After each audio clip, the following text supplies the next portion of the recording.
is up, bros? I'm Caleb. And I'm Jonathan.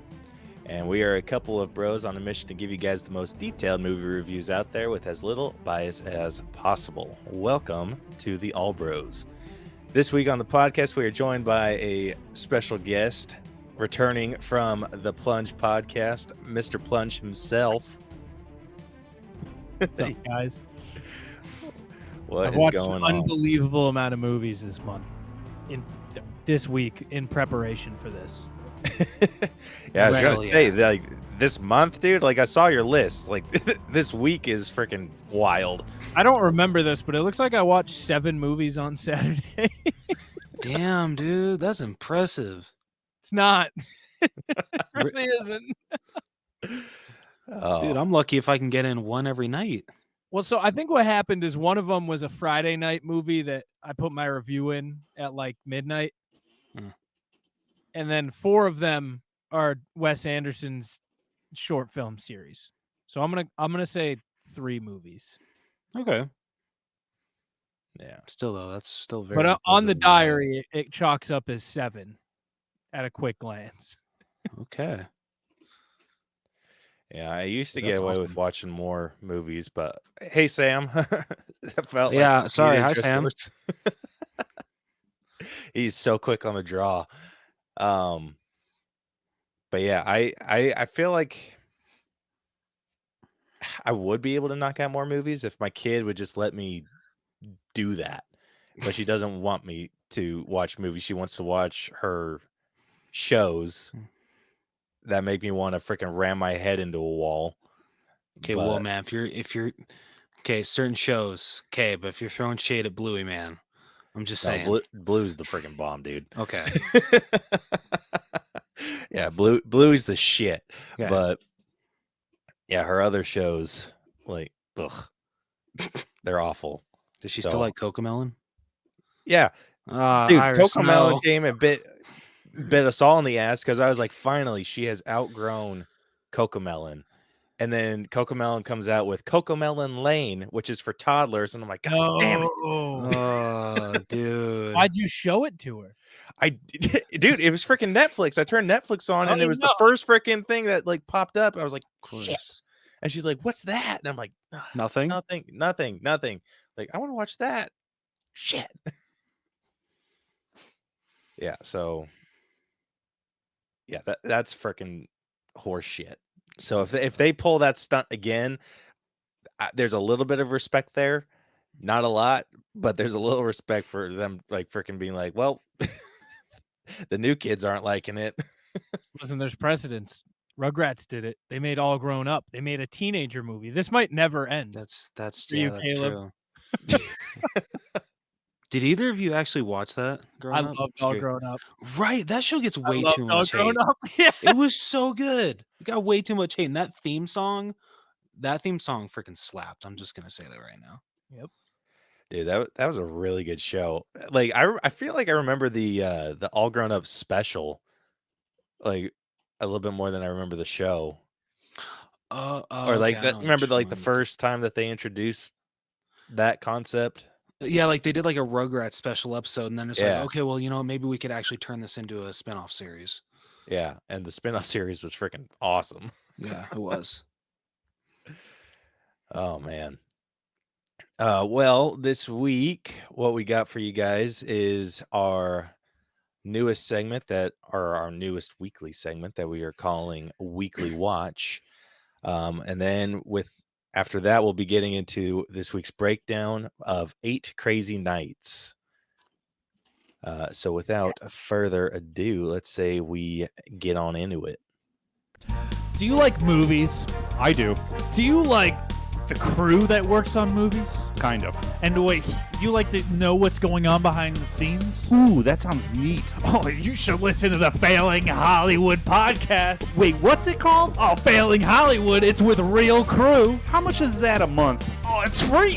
What? Free on all streaming networks. Holy shit! I know, with real prop guys. No way! Uh-huh. Jeepers. I love Dude, that. I haven't heard all of these because he sent us 8. that is easily the most unhinged. Just right at the end. That's my brother Jeepers. for you. Yeah, the hardest working man in Hollywood who's not working. That's what they call him. Is he still not working?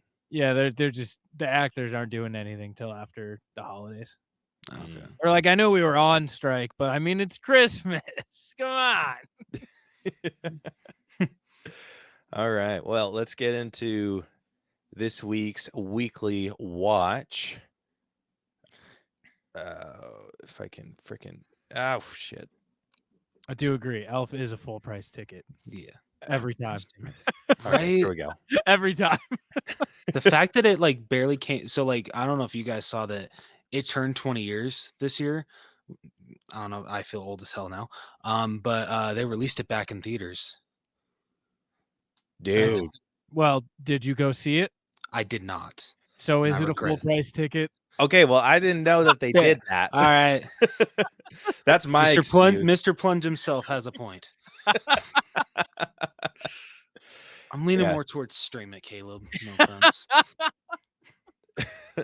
Yeah, so I ended up watching it this week, and I freaking loved it again. Like, of course, like how could you not, dude? I forgot how like this movie feels like a super classic now. Like this is a staple for the holiday season. It's true.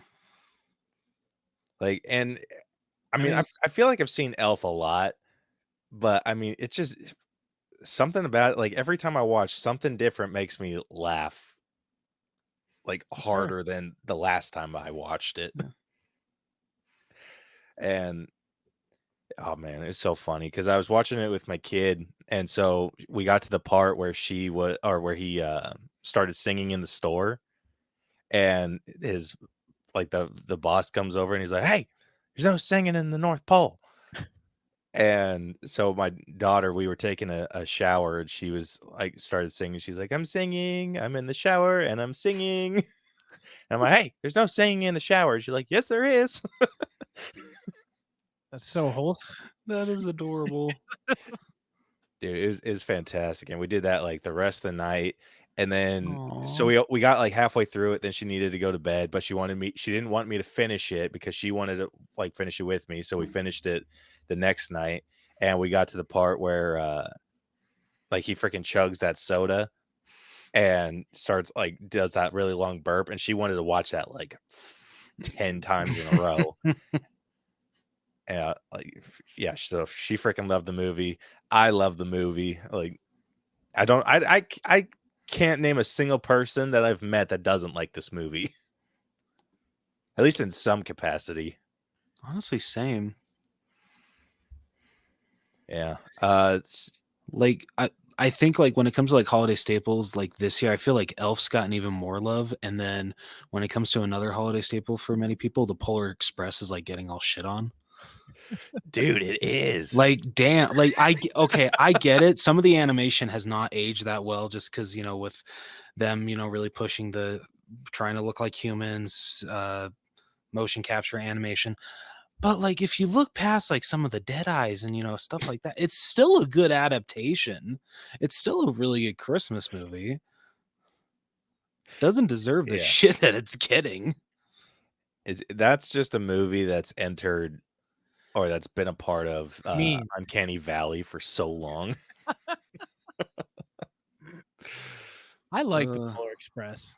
I I haven't will watched it this year. I did kind of forget it existed up until moments ago. But, like that's a usual yearly watch for me. Nice. I will say I'm glad that we're past that whole era of the lifelike motion capture animation. I'm honestly glad that Mars Needs Moms epically failed at the box office and that caused them to stop it. I think that was just the best thing to happen for everyone. Fair enough. Oh man. Oh, I don't like that one bit. Yeah.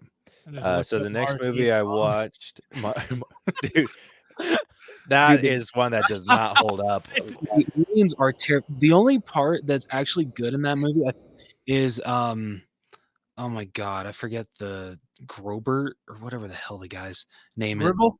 Gribble, thank you. When you actually like find out about his backstory and like what happened to his mom, I like freaking depressing as all hell. But that's about all good I can say about the movie. I'm liking the look on Gribble via Google. Yeah, that movie's funky. All right, the next one I watched this week, and Rose did too, was The Diary of a Wimpy Kid, Christmas Cabin Fever. Is that 2 hyphens in a name? Yep. Okay. I really, you know what I think is, I really want to understand why with this franchise, whenever they try to reboot it, they always skip over the third book. Like with the live action adaptations, they went from Roderick Rules all the way to Dog Days, and then then they skipped some more.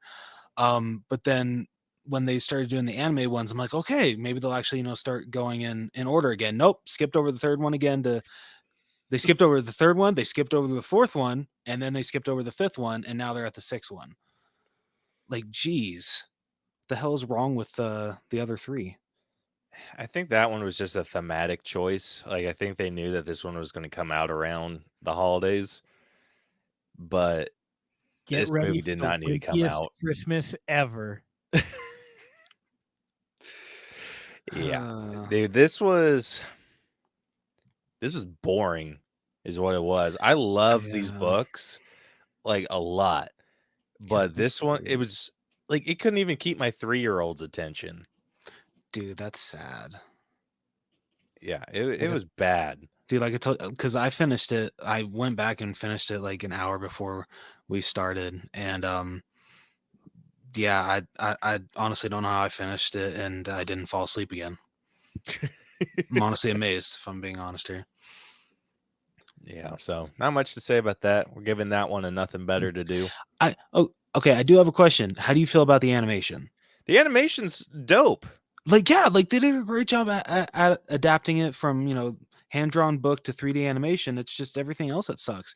Even the voice cast isn't that great. Like some are decent, but I think I've told Caleb this like 3 times now. They need to recast. If they do another one, they need to recast the kid that plays Greg, because Greg's voice should not be deeper than Roderick's. Is this I'm not familiar with the series. Is this the first animated one? So yeah, so they did a bunch of live action ones. Yeah, because the meme right now has Greg Heffley singing. Yeah, Oh, yeah, yeah, it yeah. does. So yeah, they did a bunch of those. I think they had one where they like completely recast, like a different live action one where they completely recast, and then they Oh, did yeah, don't this get me one, which started on is that one. 3D animated. Okay. But they've done 3 of those. I've only seen the first and this one because my daughter insisted on watching this one. Don't bother with the second. I couldn't even finish it. Yeah, the first one kept her attention really well. But I didn't realize this when we first turned it on, because she told me, she's like, I want to watch Wimpy Kid. I want to watch Wimpy Kid. And I was like, okay. So I turned on this one, and she was like off in another room, and she came back and she saw which one I had on, and she was like freaking out. And I was like, what? I turned on Wimpy Kid. And she's like, no, not this one. And then like walked off. And so I asked my wife, I was like, what the hell was that all about? And she's like, oh, she doesn't like that one. She's like, she likes the first one. I'm like, oh, all right. That's funny. My bad. Yeah, so I thought that was super funny. Yeah, so nothing better to do. All right, next one that's Rose's.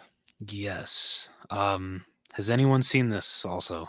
Curious. Okay. Nope.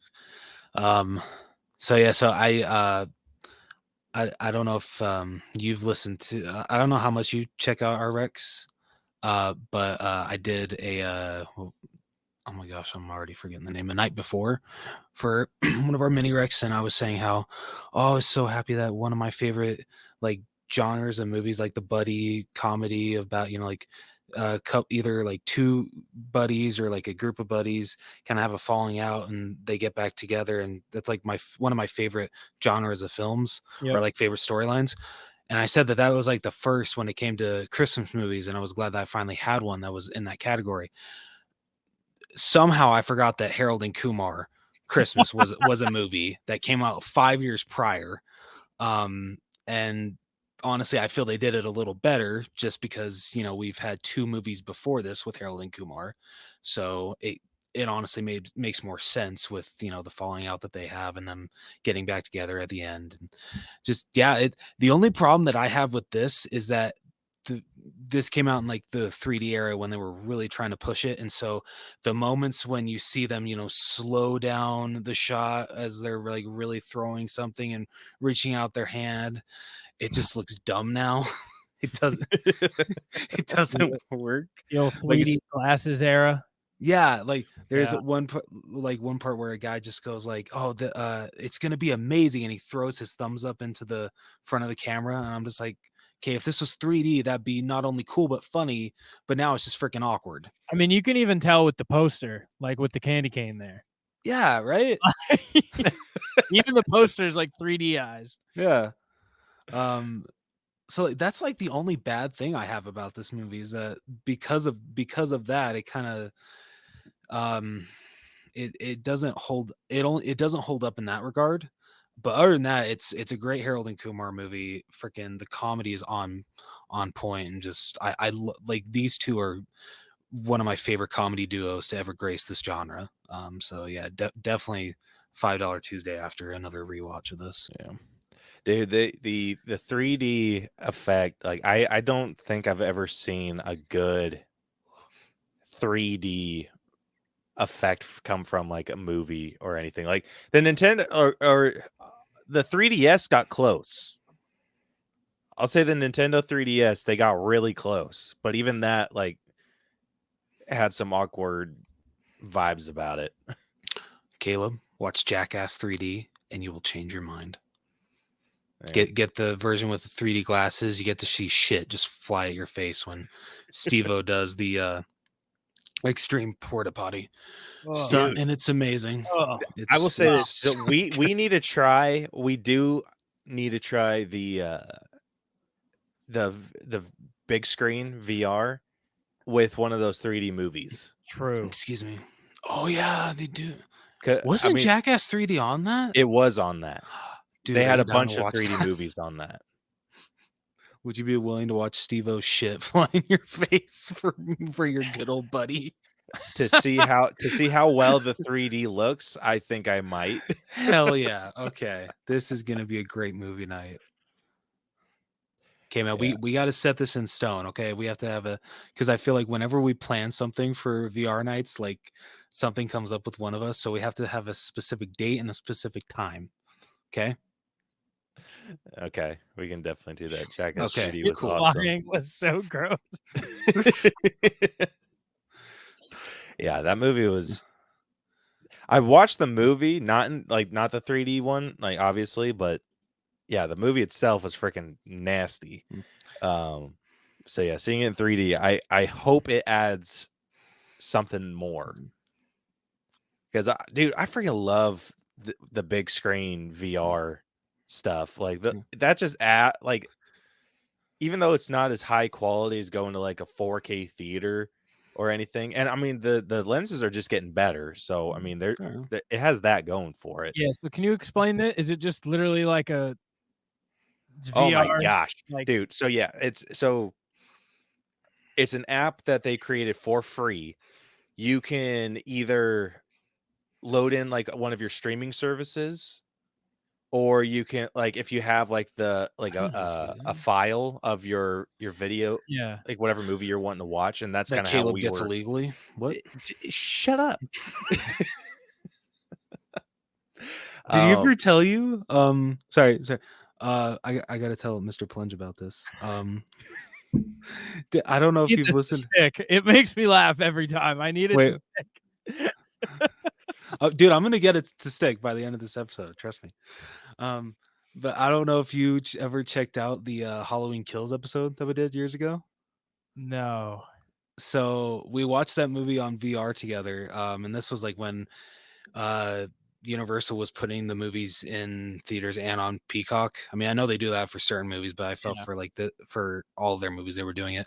But so Caleb went to go download it, but I guess he used like the wrong like server or something, like wrong site. So basically Comcast actually yelled at him for downloading a movie illegally and said kind of gave him the thing, don't do that again. Yeah, Hey, I attempted to try a new method of downloading a movie that apparently sends up a billion red flags to your service provider, Yeah. and they were like, "Hey, don't do that." So this is literally just an app like in the Quest. Yeah, so it's called Big Screen, Okay. and they have like multiple different like varieties of different types of theaters. So they have one where it's like a home theater. They have one where it's like a full-blown um like one of those big fancy theaters. They have one that Yeah. looks like just modern cinema. They have a bunch of different types. So now when you watch, does it feel like you're watching something on your phone, or does it No, it it feels like feels you're like a watching it movie on a theater? screen. Because what It what actually it'll do does. if you turn a movie on, it will have like the ambient lighting coming from the screen to Yeah. light up your surroundings. Whoa. It's Yeah, pretty it's damn freaking cool. trippy. So when it's dark, like if there's like because while we were watching Halloween, like the only light that was coming was from like a flashlight. And so like they'd shine the light, and so the light would be on like the edge of the screen, and then it would light up that side of the wall. Weird. And then they'd move it, and like it's that ambient lighting. You can change it to be like a void if you wanted to, but I like having like theater. You can change your seats within the Yeah. theater. Now, Like, can you watch with a friend? So you guys are saying movie night. Are you each at your own house in the same theater, or do you have to like LAN party? nope. So we can do it wirelessly. It's pretty damn And cool. so like you have like a little avatar that you create, and Yeah. so you can like sit down and like I could look over and see Rose, and like and we'll do that. Like I'll just kind of like over and talk to him, and then like That it's seems freaking pretty trippy as cool, hell huh? because because if you use your headphones too, it sounds like it's coming from like that side of your head. Yeah. And so I'll look over and be like, "Oh yeah." And so if he switches sides, I'll like look over and be like, "What the hell?" And then I'll hear him from like that side, and I can like turn and look, and it's trippy, dude. It There's a is lot of freaking really trippy. good movies coming to Netflix on Friday, and I might have to try this out. Dude, do it. Yeah, Won't be disappointed. Yeah. I attempted this like this system because my cousin was a denier, thinking like, oh, there's no way that um this VR system's like just as good as going to the theater. And I was like, okay, I tried this out with Bohemian Rhapsody because Yeah. when I went to go see that movie in theaters and it was like that final performance, like I got freaking chills. Yeah. And I was like, okay, I bet you I can recreate this experience. So I went and set up my headset and everything on my recliner out my living room. I have like a little surround sound system. Oh, So I plugged that into my headset and just like set the mics up strategically around my chair and everything. I sat down, I watched freaking Bohemian Rhapsody, and bro, like chills again. And I'm like, I've never like because I've watched it a couple times. Like after I watched it, like saw it in theaters, had that moment, like the chills moment, yeah. and then I've watched it a couple times, but I didn't get like that moment again. And so I was like, okay, like, and so yeah, when he said like, oh, I want to recreate that experience, I was like, I bet you I can, and I was absolutely able to. Like it was freaking the bomb. Try this out. But yeah, don't forget you can throw popcorn at people too. Yeah, so it Let's has go. like options where you like they have like little props that you can hold on to. So they have like popcorn, and so like you'll have like a popcorn bag, and you can like toss it and throw it at people, or Does the app itself have like screening parties so you can? yeah. So they have public viewing parties. Okay, yeah. Where you're actually in the theater with other people. Yeah, you got to be real careful with your settings because a lot of times they'll be like, "Hey, like we're watching Avengers," and you'll click on it, and it'll be just like a bunch of dudes watching porn. Oh God. Freaking course. Dude, it like I've gone into those rooms a couple times accidentally, and I'm like, I'm done with those. Like I mean, listen, the that's why first a lot time of like people I get loaded VR, into one, right? it was like Endgame. So I was like, oh, like it was like right after Endgame had come out. So I was checking out Endgame, Yeah, and I saw that because they had that's like another theater experience you got to try to replicate. yeah. So I was like, all right, cool. And I loaded into it, and it was like, and they chose like the smallest room possible too. So it's like all these avatars, and you just like you could see their hand, yeah, like floating hands, just doing that. And I'm just like, oh shit, oh god damn it, Avengers assemble. yeah. So I was just like, Holy nope, I'm done. shit. I am done with that. Oh, dude. He was not that's- done with that.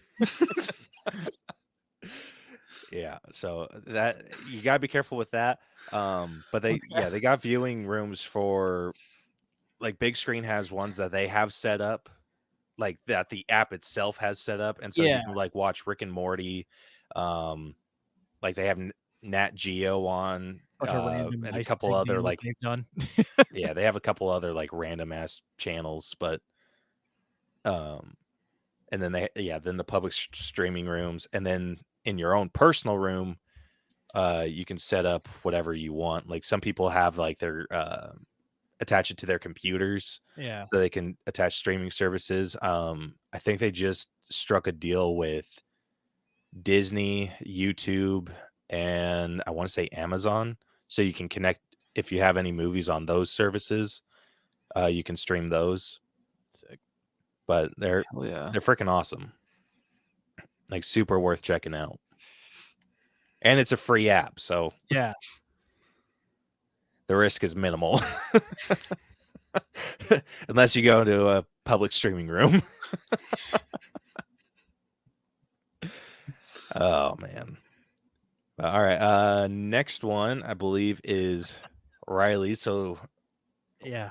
I saw this one like a couple clips on TikTok about this, and it looked funny. So that's the thing. I saw the same clips. He's in the school. He calls the teacher a frumpy C word. I've seen the clips.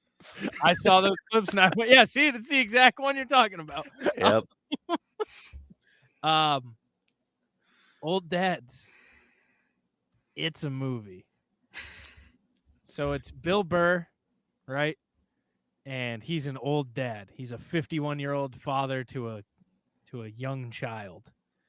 And the whole plot is him being a boomery, being like, yeah, you can say stuff. And then all the other parents, because they're young dads and moms, they're like, whoa, you can't say it's that for 90 minutes. It's whoa, that's not cool anymore.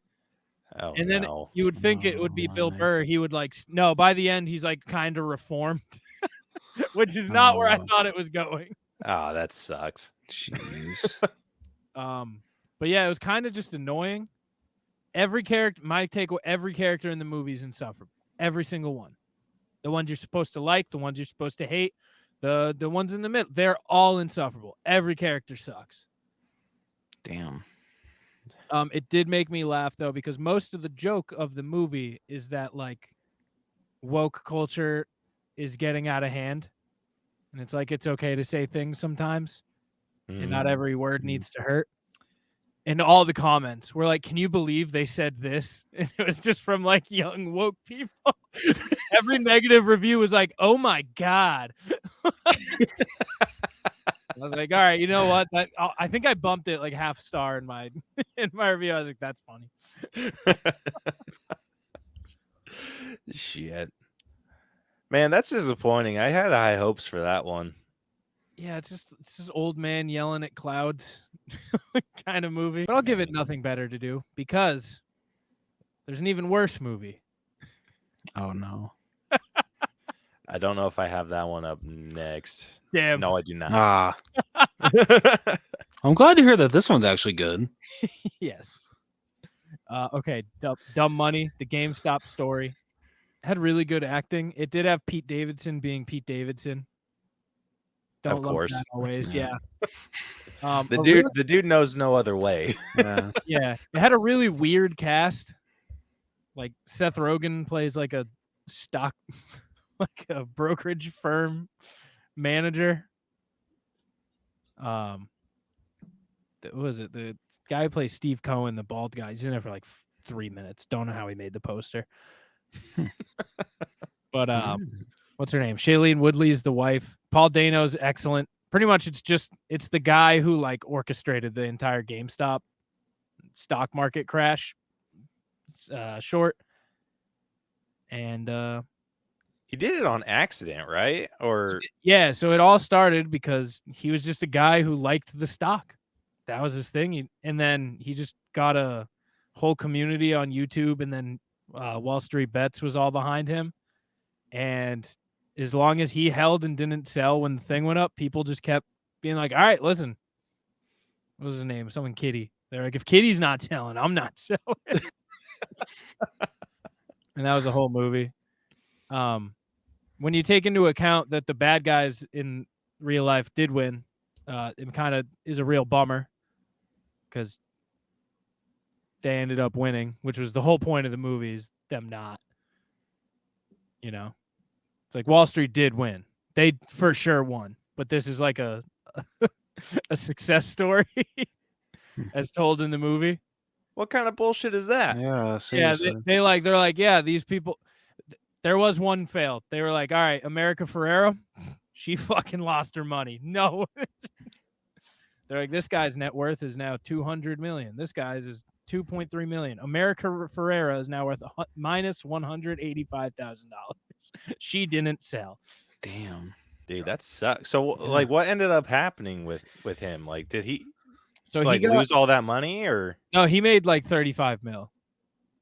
oh shit. Wow. Yeah, because he dropped 50K in it in the beginning and then was just making YouTube videos. He was just a finance guy in Boston or outside of Boston.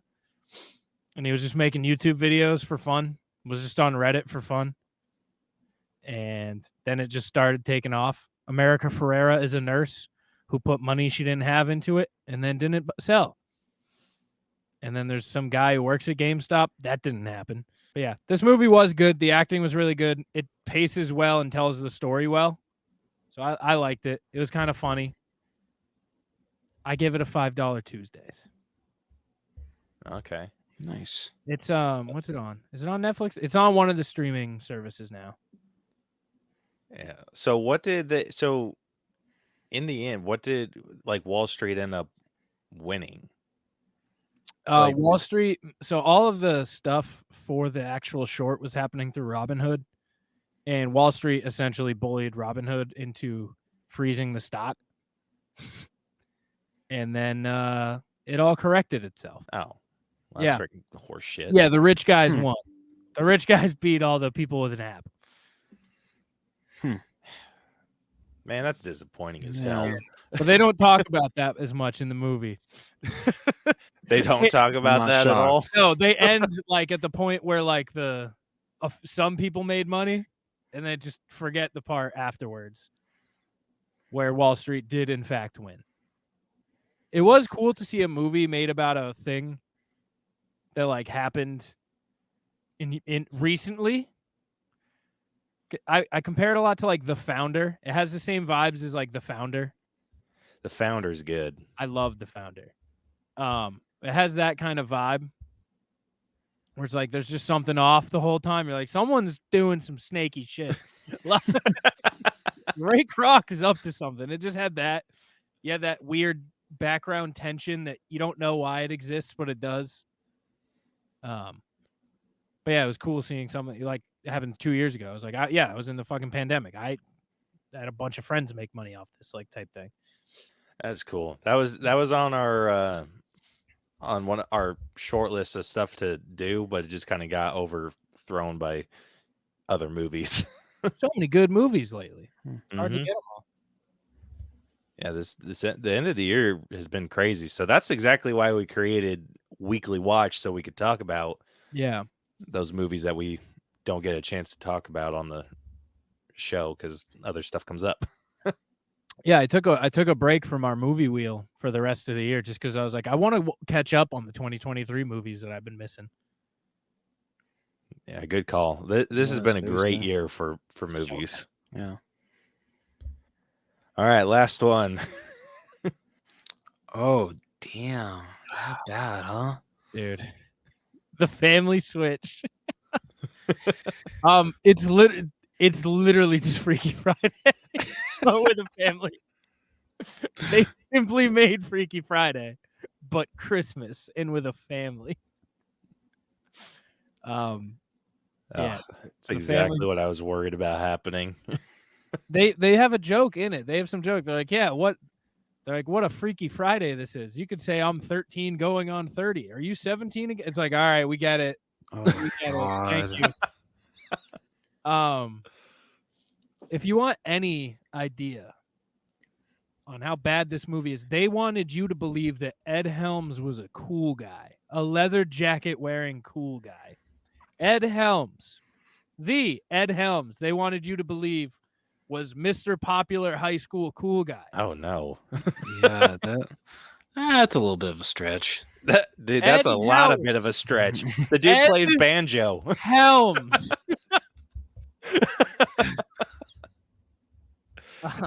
I can't name a single cool guy that knows how to play the banjo. Yeah, neither can I.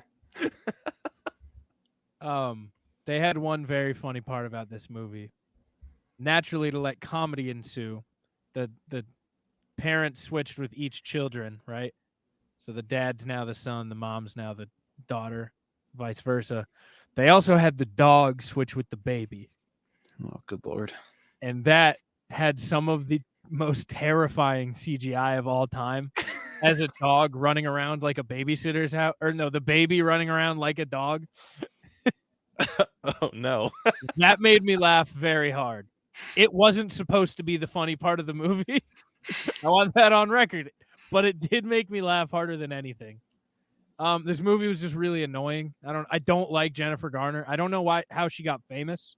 I feel like she's just been famous. I don't know for what. Dude, I freaking feel you there. There's not a whole hell of a lot that I've seen her in that's decent. I mean, I just know her. It's like, yeah, Her- that's Jennifer Garner. yeah, her known for is like freaking Elektra, and that movie was dog shit. Yeah. But yeah, it's not really a Christmas. At the end, everything goes right on Christmas morning. Everyone switches back. Everything's great. The like soccer scout shows up at their house on Christmas morning in a blizzard in LA. And you're like, yeah, of course. The Christmas scout or the soccer scout had nowhere to go on Christmas. He's here in this place. Oh man. That's too much. Seriously. It was bad. That I don't recommend it. Don't bother watching it. The part that made me angry is it wasn't that harshly received. I thought when I went to like go give my rating and review, it was going to be like a fucking nightmare. It wasn't. People liked this. I was angry at that. I was angry that people like this. What's it? Yeah. Top comment says the CGI baby was worse than fucking Twilight. Damn, I didn't think anything could be worse than that.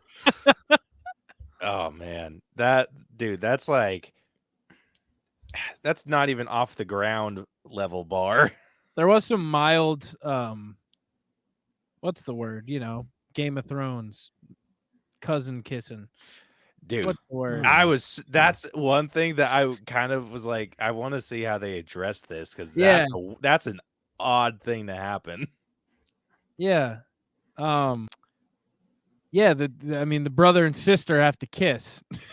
Oh man. Okay. But it's as a husband and wife. You're like, no, Oh. that's still what it sounds like. Oh no. Oh my. Yeah. Dude, I was seriously like thinking about this movie today and being like, there's no way that they do that. Well, there's another part where 45-year-old Ed Helms is actually his like 15-year-old son, and some girl he has a crush on goes to kiss him. And I was like, no, please God, I'm shutting it off. I was like, you cannot do that. And then he like put a box up and he's like, I gotta go. I was like, yeah, you better fucking make him go. Oh, oh no. Oh no. Oh. That is uncomfy. Yeah, it was super Very uncomfy. much There's a so. lot of uncomfy. But Yeah, what wasn't no. uncomfy was the CGI baby dog. That was 10 out of 10. Okay, my question is: it as bad as the animation for the baby / dog in Son of the Mask? Oh, I don't know that, but I'm gonna say yes. Okay, all right. Is that God? That is so freaking bad. Oh shit. Damn, that sucks. I'm taking that off my watch list. All right. Well, I think that's everything we had in Weekly Watch this time. So without further ado, let's get into this week's breakdown where we'll be talking about 8 Crazy Nights.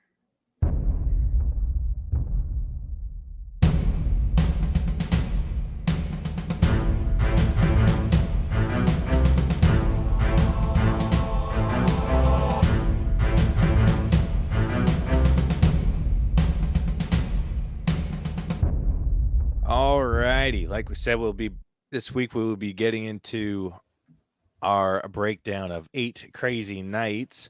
I unfortunately once again forgot to post the question of the week. Caleb, are you okay? Dude, it's been a struggle. It has been a struggle because I have to. So the question of the weeks I usually post on Sunday, but I work on Sunday. So if something comes up at work, I forget to post the shit. Do you want me to start posting them? Yeah, if you can set them up properly, sure. You'll have to tell me how to, but I'll try to help you out. Okay, so we'll start doing that. Hopefully, If Rose can remember. Yep. So yeah, so I did not post the question of the week. So In place of questions, sorry. I have fun fact. You have a fun fact? Fun Ooh. fact. All right, let's hear it. 8 Crazy Nights, despite being an animated film, takes place where I live. Right here in Really? Manchester, New Hampshire, where Adam Sandler's from. No, That's All the animated cool. things are just real things in my town. That's freaking awesome. The basketball court, it's actually our local hockey rink. It's called the JFK. dude, no way. Mm-hmm. Dude, Which that's is why, awesome. for all of you at home, I'm about to have irrational opinions of this movie, so don't come at me. Does the mall look as extravagant as it does in this movie? That's the Salem Mall, which is about 10 minutes south. Okay. Our mall does not look like that. Damn. But 1 minutes south does. I just said Okay. 10. Let's call it 15. Does. Okay, that's freaking sick. That is so cool. Yeah. All right. So if you are new to our breakdown system, we have split movies into 8 different categories that we individually score to come to a final All Bros and Plunge letter grade. The 8 categories that we score are story, writing, acting, character development. With this being an animated movie, we'll be discussing the animation, the music, the character design, and then we will be giving it our own personal score at the very end. All of these numbers get magically added up and spit through our algorithm and give us a letter grade to compare this movie to others of a similar grade, as well as a percentage that is dude, what the hell? Okay. What? Okay. What is that? I'm finding fun reviews of this movie on Letterboxd. Okay. So he posted in the comments, "No Adam Sandler cried to the sobbing animators. The deer shitting scene must be in the movie." So with that, my question is, when Rob Snyder, who does the voiceover for this movie, when he goes, "Oh, you weren't kidding, that was gross," was that actually genuine? Did he not think that actually was going to make it in the movie? It does seem that way. Oh God. Say a prayer for the Iron Giant animators who had to work on it. Dude, did they really work on this? Yeah.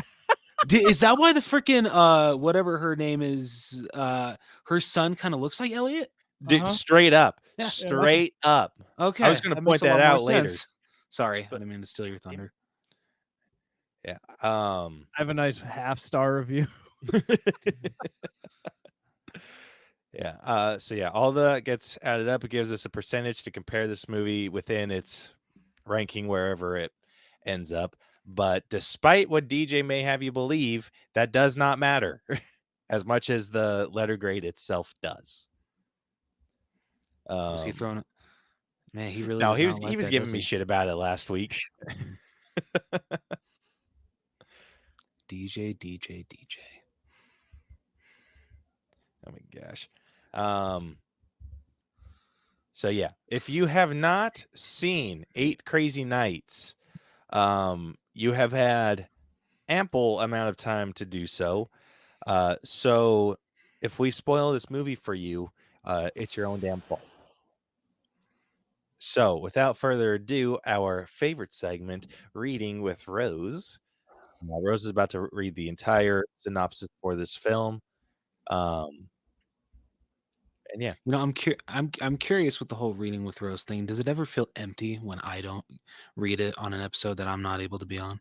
Yes. I'm curious. it does feel very empty. It does. Okay, that warms my heart. Thank you.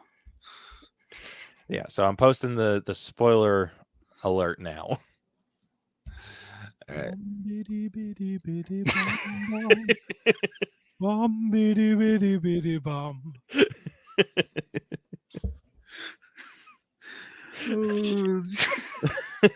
All right. In the small fictional town of Dukesbury, New Hampshire, Davy Stone is a 33-year-old Jewish alcoholic troublemaker with a long criminal record whose antics have long earned him the community's animosity. Davy is arrested for refusing to pay his bill at Mr. Chang's Chinese restaurant, attempting to evade arrest, stealing his snowmobile, and destroying festive ice sculptures in the process. At Davy's trial, Whitey Duvall, a 69-year-old a 69-year-old volunteer referee from Davy's former basketball league, intervenes. At Whitey's suggestion, the judge sentences Davy to community service as a referee in training for Whitey's youth basketball league. Under the terms of the community service, if Davy commits a crime before his sentence is completed, he will serve 10 years in prison. The next day, Davy's first game ends in disaster. As Davy disrupts and harasses the players, Whitey suffers a grand mal seizure, and the game is abruptly halted.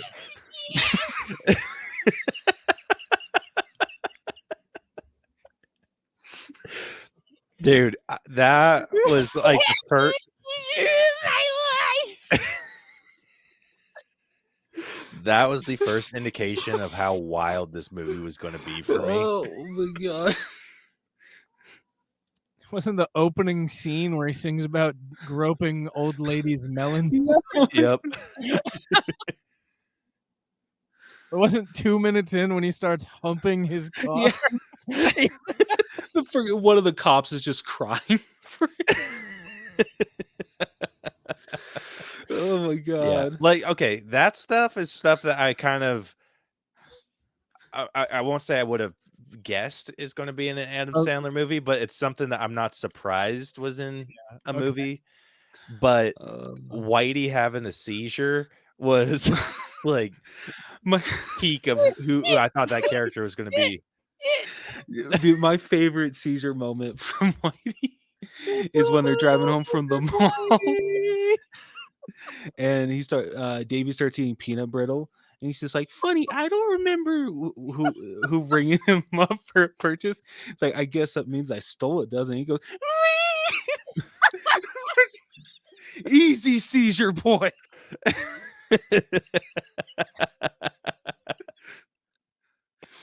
Oh my god. This episode is going to be unhinged. For some reason, the funniest scene that my buddy thinks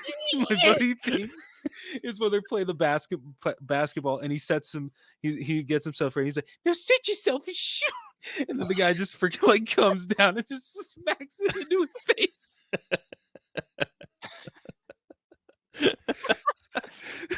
He's fucking covered in hair like the abominable snowman. Oh man, the classic. My finger's in your mouth, kitty, but I don't feel no teeth.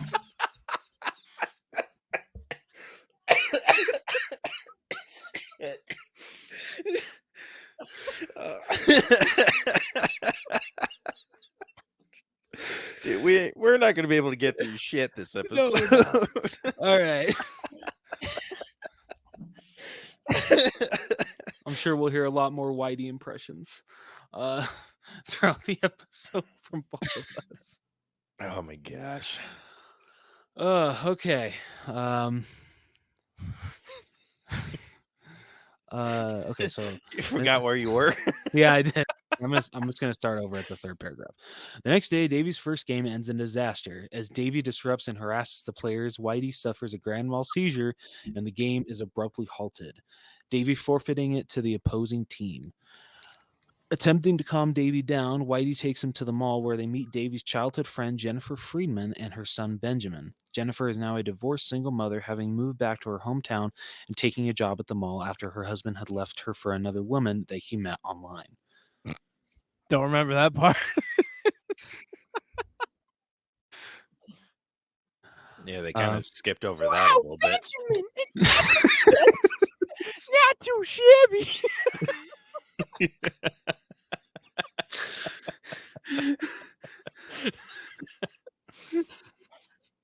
Dude, your impression is spot on, man. It's so good. Oh my god. Just on you. I can't read.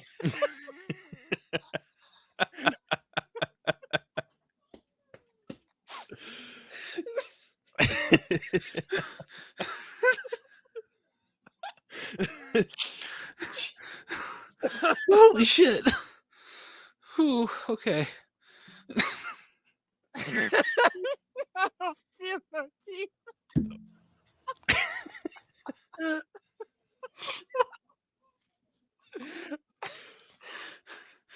Oh my god. Ugh. Okay.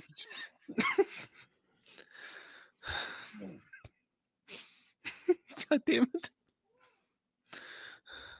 I'm sorry, Caleb. I promise I will get through this. No, you're good. He was just kidding. He got very nice boobs.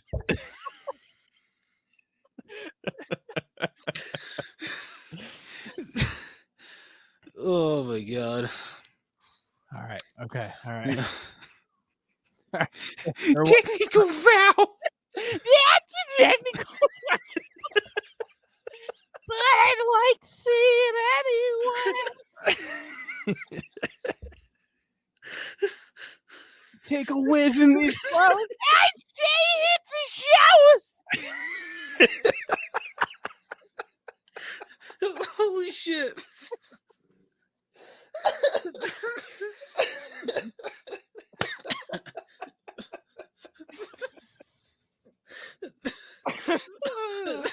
Oh, hell.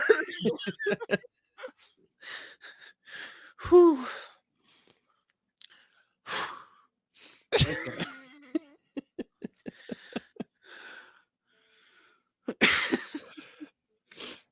All right. Okay. Whitey reminds Davy that he lost his chance with Jennifer 20 years earlier, but Davy secretly still has feelings for her. As time progresses, Davy and Whitey's relationship strains, especially after Whitey threatens Davy that he will notify the judge when Davy shoplifts some candy. Despite letting him off the hook, Whitey keeps to his word and vows to tell the judge if Davy commits another crime. Whitey's various attempts to encourage Davy are met with humiliation and assault.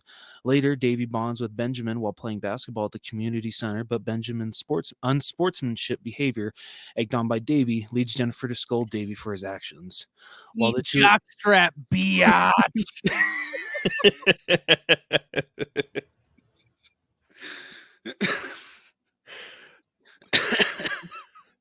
Dude, that was friggin' rough on her part. Yeah. Like the freaking talking to he got, like I understand to a point, but she freaking like laid into him. Yeah. Like, come on. He was just filling in for Whitey. Yeah. Just doing the boy a solid. Oh my god. While the two are driving to their respective homes, they reminisce about their happy childhood together and how much things have changed. The only time I had sex was on the phone. That was long ago.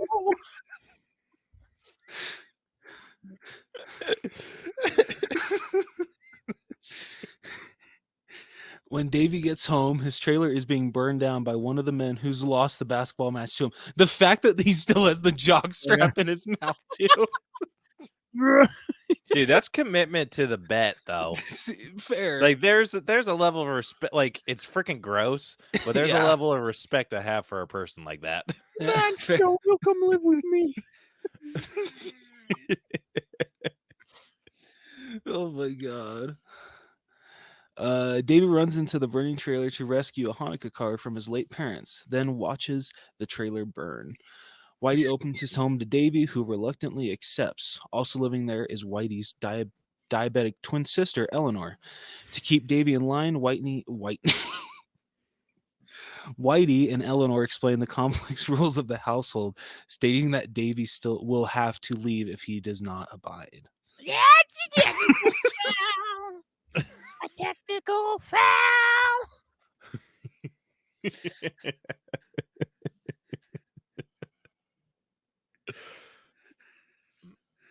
Dude, I would love a movie of just Whitey and Eleanor. So good. I want to see her. Children's 9 left foot at your service.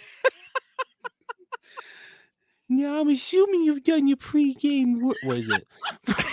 Your pregame stretches. No. Let me do them right now. 1, 2, 3, 4, 5. Say that's good, but don't forget your hammies.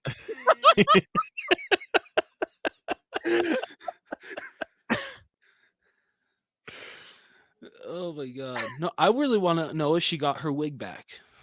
She She did get her wig back. She did. You Yeah. fell Oh asleep, yeah, she did. brother. Fuck. Yeah, she got the wig back and then she knocked the dude out. That's what it. Oh my god. She did some flying Chuck Norris roundhouse kick. Knocked his ass out cold. Yeah. Okay. Apparently, no. I watched this recently. The last like 20 minutes are a blur. Okay. As Davy slowly starts to turn his life around, his progress screeches to a stop when Whitey recalls what happened 21 years earlier in 1981. Yeah, this scene is depressing. I don't know about you guys, but en route to one of Davy's basketball games, his parents were tragically killed in a car accident, and Davy learned of their deaths after winning the big game. Devastated by the loss of his loving parents and leaping from foster home to foster home, Davy spent the next 21 years numbing his pain with alcohol and petty crime, and as a result, ostracized himself away from Jennifer and his other friends. Uncomfortable with this reminder of his tragic, painful childhood, Davy loses his temper and insults Whitey and Eleanor, resulting in Whitey evicting Davy from their house. Davy spends the rest of the day binge drinking, and that night he breaks into the closed mall. In his drunken stupor, Yep. Okay. He imagines the logos of various stores coming to life and confronting him about his inability to grieve, which they identify as the source of his alcoholism. He finally opens his parents' Hanukkah card, which contains a heartfelt message, praising him for being a good son and asking him not to change the way he is. Oh my God, sorry, excuse me. Davy finally cries and comes to terms with his loss. Just then, 2 cops arrive to arrest him, but he escapes and boards a bus to New York City. The bus is then forced to stop when a single thumbtack in the road punctures all 8 rear tires. Reminded of the miracle of Hanukkah, Davy sets out to find Whitey and make amends. Davy finds Whitey at the All-Star Banquet, an annual town celebration in which one of the members The annual All-Star Banquet.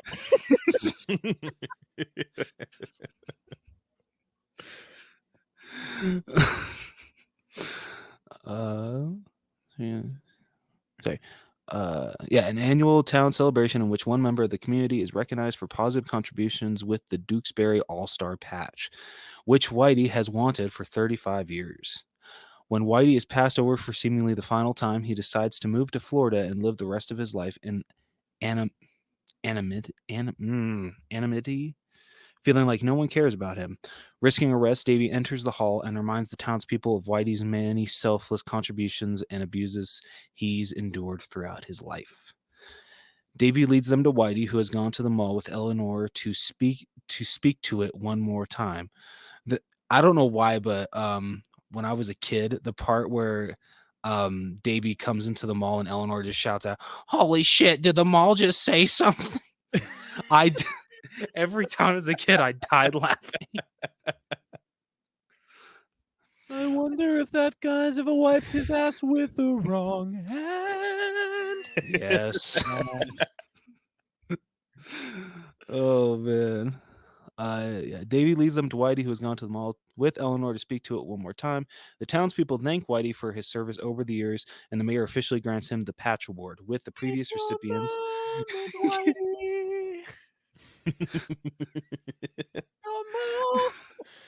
The freak that was it, Mrs. Selma had one for each breast. Mrs. Triple Boob. Mrs. Triple Boob. She's like, here it's the 35th and the 36th and the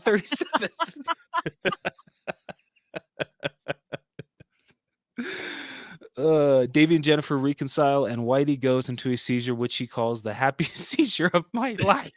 The happiest seizure of my life.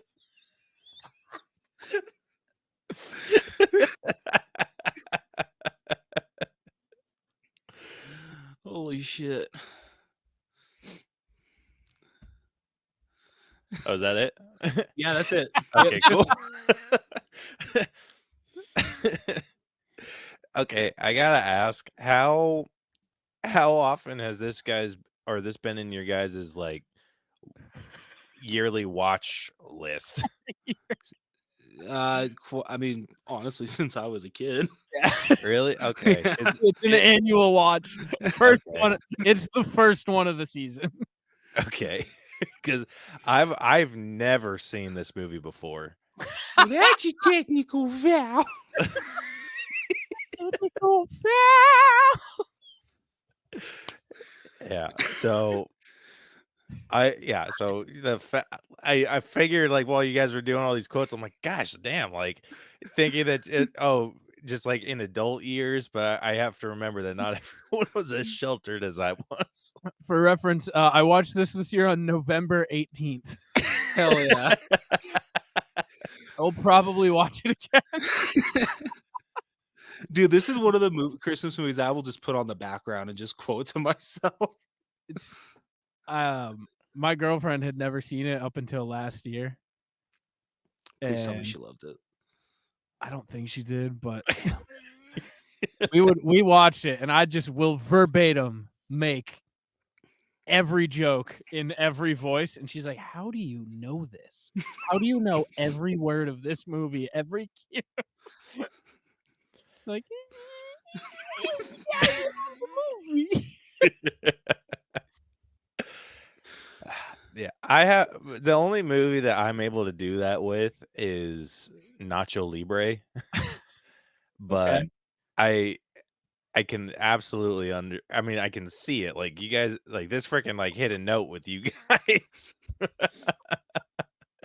This is one that, as an adult going in, for someone who's like not always the biggest fan of Adam Sandler humor, was just like, yeah, it was all right. But Well, you know what, Caleb, I'm going to tell you, I think the Hanukkah monster is going to come and take a big crap in your bed tonight. Yeah. Yep. I think the deers are gonna show up and make a mess, dude. I think the deers are gonna go make a fucking mess on your front lawn. Shit. And if you don't like this movie, I got. I mean, I lines liked for it. you. Eat jockstrap, Bia. Oh shit. Me and Rose are gonna have this so comically high on your rank. This is gonna get so many people so mad. Oh man. I feel so happy. I found another one.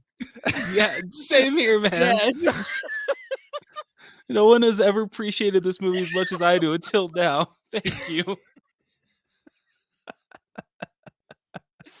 I gave it 5 stars. The comment just said a modern musical masterpiece. Yeah, I feel a seizure coming on. I'm going to hell for saying that. Shit. Well, I don't decorate no trees, but I'll give this old lady's melons a squeeze. That's just who I am. I hate people who think reindeer are cute. To me, they're just something to shoot. I hate you. I hate me. I hate me. Dude, that song is like all types of like depressing when you start breaking it down. It is, but I don't know. This soundtrack goes hard. It was Maybe crazy. that's just me. Mall- I love this Mall soundtrack. song? Dude, when Panda Express starts dropping bars in the mall, beating the shit, a bunch of fucking neon logos are beating the shit out of David. What is the what is it? Isn't it like the GNC Yes. vitamin that was Yes. like and straight up admits that he's been peeking at like the Victoria's Secret outfit?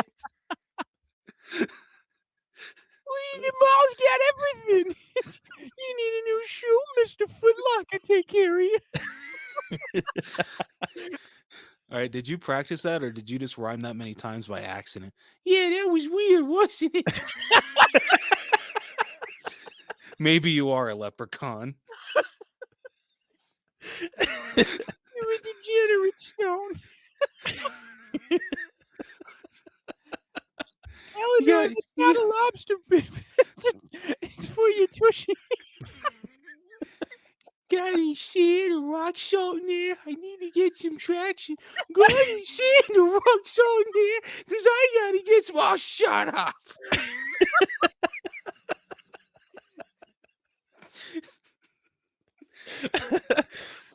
Holy shit. Yeah, Caleb, I think this episode is just going to turn into just us quoting the goddamn... Yeah, I know. I'm starting to feel like a third wheel. I'm sorry. Nobody likes a unibrow. All right, story. Yeah. I'm very curious what Caleb thought of it. For I this want to hear his episode, we're gonna score hear really Caleb bad. talk and then tell him why he's wrong. Like, okay, the story itself kind of has a like a Grinch vibe to it, with someone that's just like bah humbug and eventually like redeems themselves like after ruining everyone's holiday. Like that's the ultimate vibe that I get from this. But But it I mean, results the in- pacing was all right. Like there wasn't too much about this movie that wasn't done right. I mean, the pacing was okay. The humor was on point. I mean, it kind of had a little bit of everything, but I don't think this was like the best story in the world. I mean, I'd still give this like.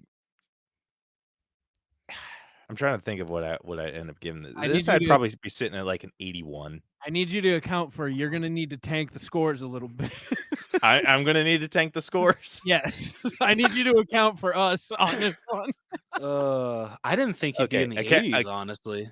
Yeah. Okay. If I'm accounting for you guys, You're gonna need to be a counterbalance. yeah, I'll put this at like a 78. All Okay. right. So it's not every day you get a Hanukkah movie. That's what I can appreciate about this.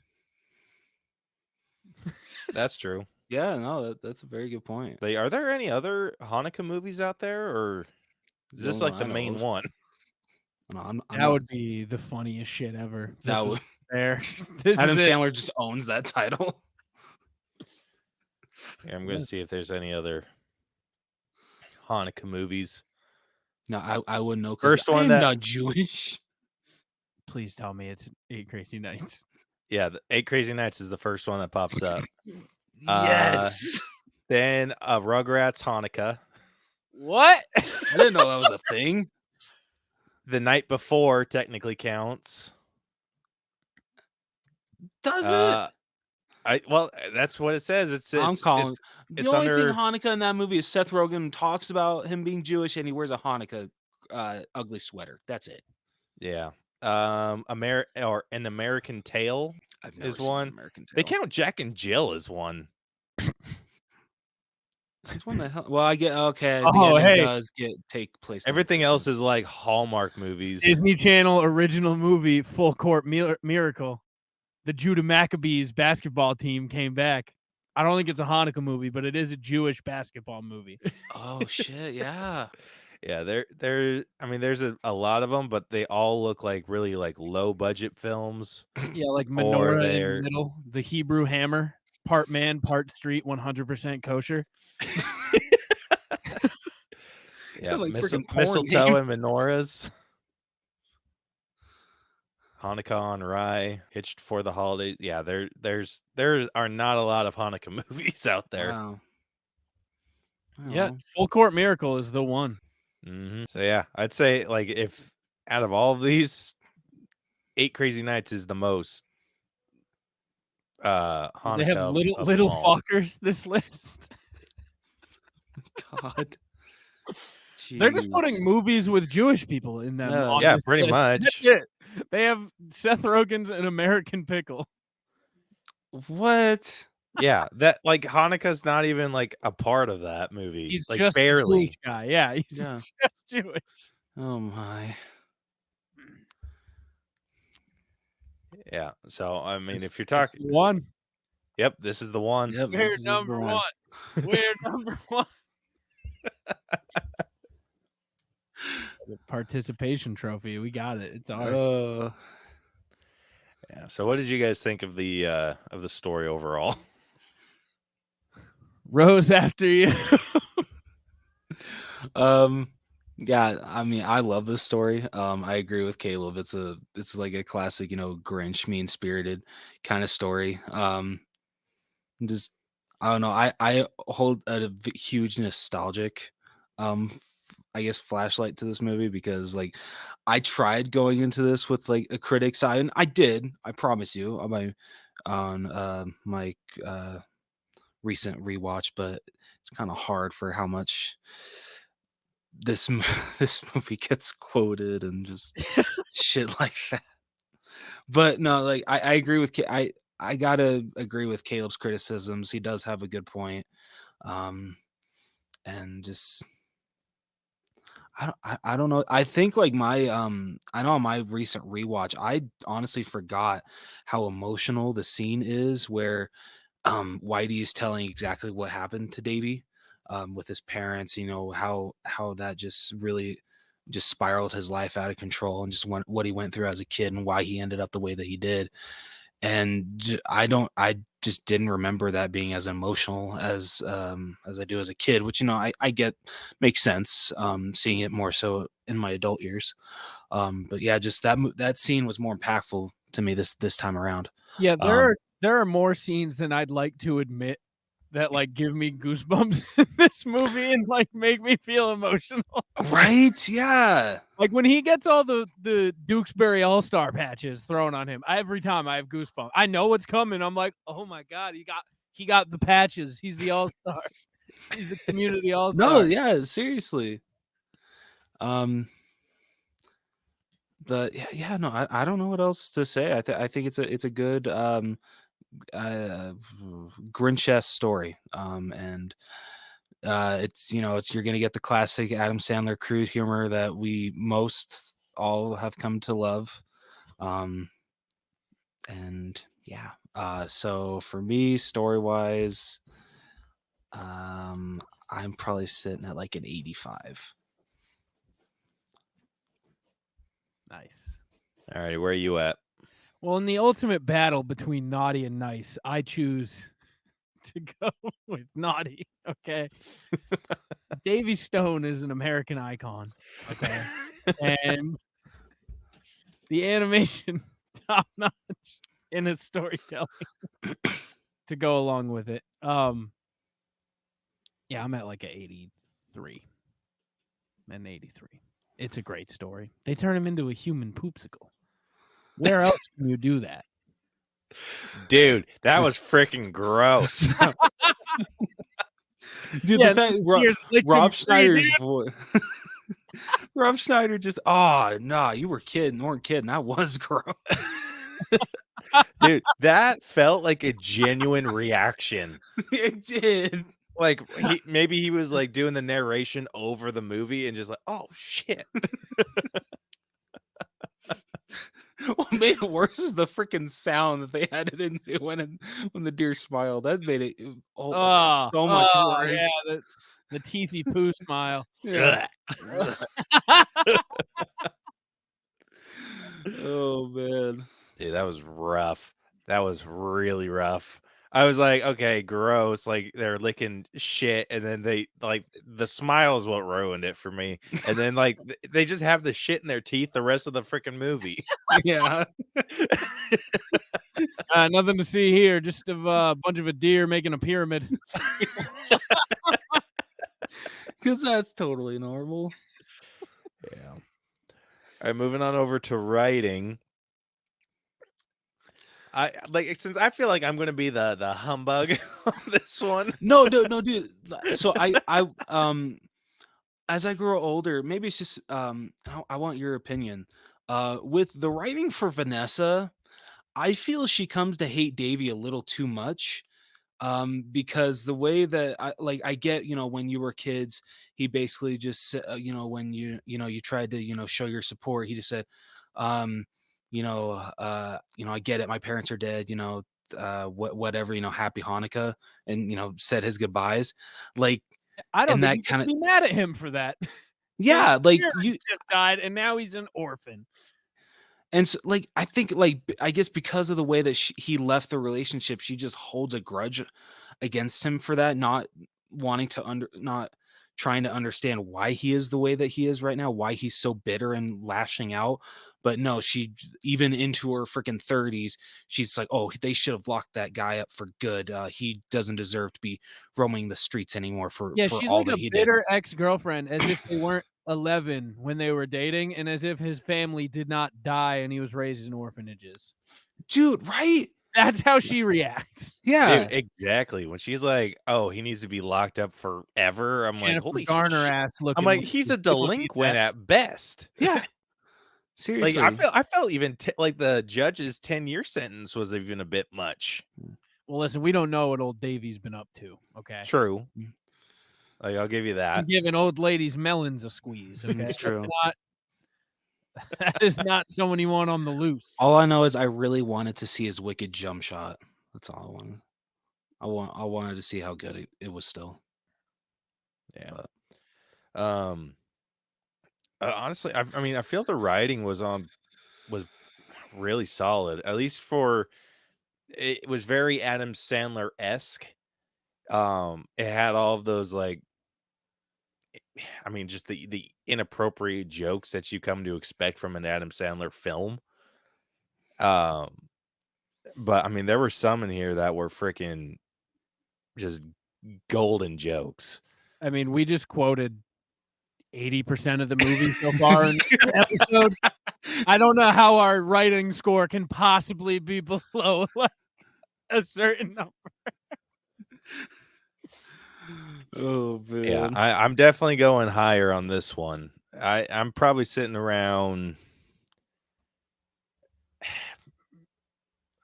probably an 82. Okay, that's not bad. And that is applying for you too. 100. Oh, need to apply a bit more. You know, let me take that back. It's a 70. You're turning into DJ, man. I'm just kidding. I'm just kidding, DJ. No shade. All the shade, DJ. All the shade. Big little Deej. You guys know that DJ's 5'2"? Yep, we talked about that. Wait, last week. he's only that tall? I think he's 5'3". He's a tiny little guy. I'm actually taller than someone? What? Damn, you're a tiny little guy too? No, I'm small to Caleb. Like barely. Yeah, Caleb, you okay. people? Like how tall are you? I'm Rose? 5'10". Oh. How big is Caleb? I'm 6'2". Yeah. All right. So always growing up, everyone's just like, "Oh yeah, Caleb's taller, so he must be the older one." I'm just like, "No, I'm older." Yeah, we had that confused a lot. But yeah, me and DJ were talking about that a while. I'm like, I mean, you portray like at least on screen because I haven't met him in person. He gives off big man energy. He does. Dude, I thought he was at least 6 foot. I've never met him either. Unfortunately, he gives off large man energy. Tall boy. Yeah. Him and Joe Beasy gonna have little boy contests. Shout out Joe B. Yeah, I mean, dude, he puts off the same vibes that like that Ben does, but Ben has the size to back it up. Yeah, Ben's like 6'5", 400 pounds of pure muscle. Does anyone know how tall Beth is? If About the same size as DJ, if not oh really? shorter. Oh, I was gonna like I'd laugh a little bit if Beth was just slightly taller than DJ. We're gonna have to ask Chris. We're gonna have to call him the Wutskis. Give a height report. Oh man! All right, so where are we sitting with writing? You two. I can't deny the fact that I just quoted it off most of my dome for most of that. It's clearly good enough to stick in some capacity. I'm gonna go with an 88. Okay, Rose. I'm just gonna go. I think I'll be.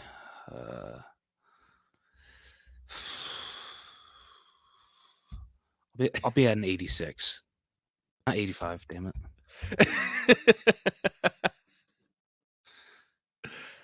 Oh man! All right, moving on over to acting. For acting, we have Adam Sandler, Adam Sandler, Adam Sandler, Adam Sandler, and Adam Sandler. Yep. Dude, I didn't realize he did the voice for Eleanor. Yeah. Until I was Dude, putting this for shit everyone. together. Yeah, he does the voice for Davy. He does the voice for Whitey, Eleanor, and the deer. Whitey, where were you? I already called the morgue. They said you weren't there. To call back later. It was like an hour and 15 minutes late. All right, so we got Adam Sandler. We got Jackie Sandler, who voiced Jennifer, which I never knew that. they were not married at the time. You're an animal. In your ball. Not again.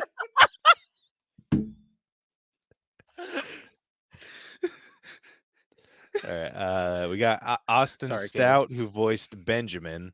Which, dude, they made him look like him too. Yeah, seriously.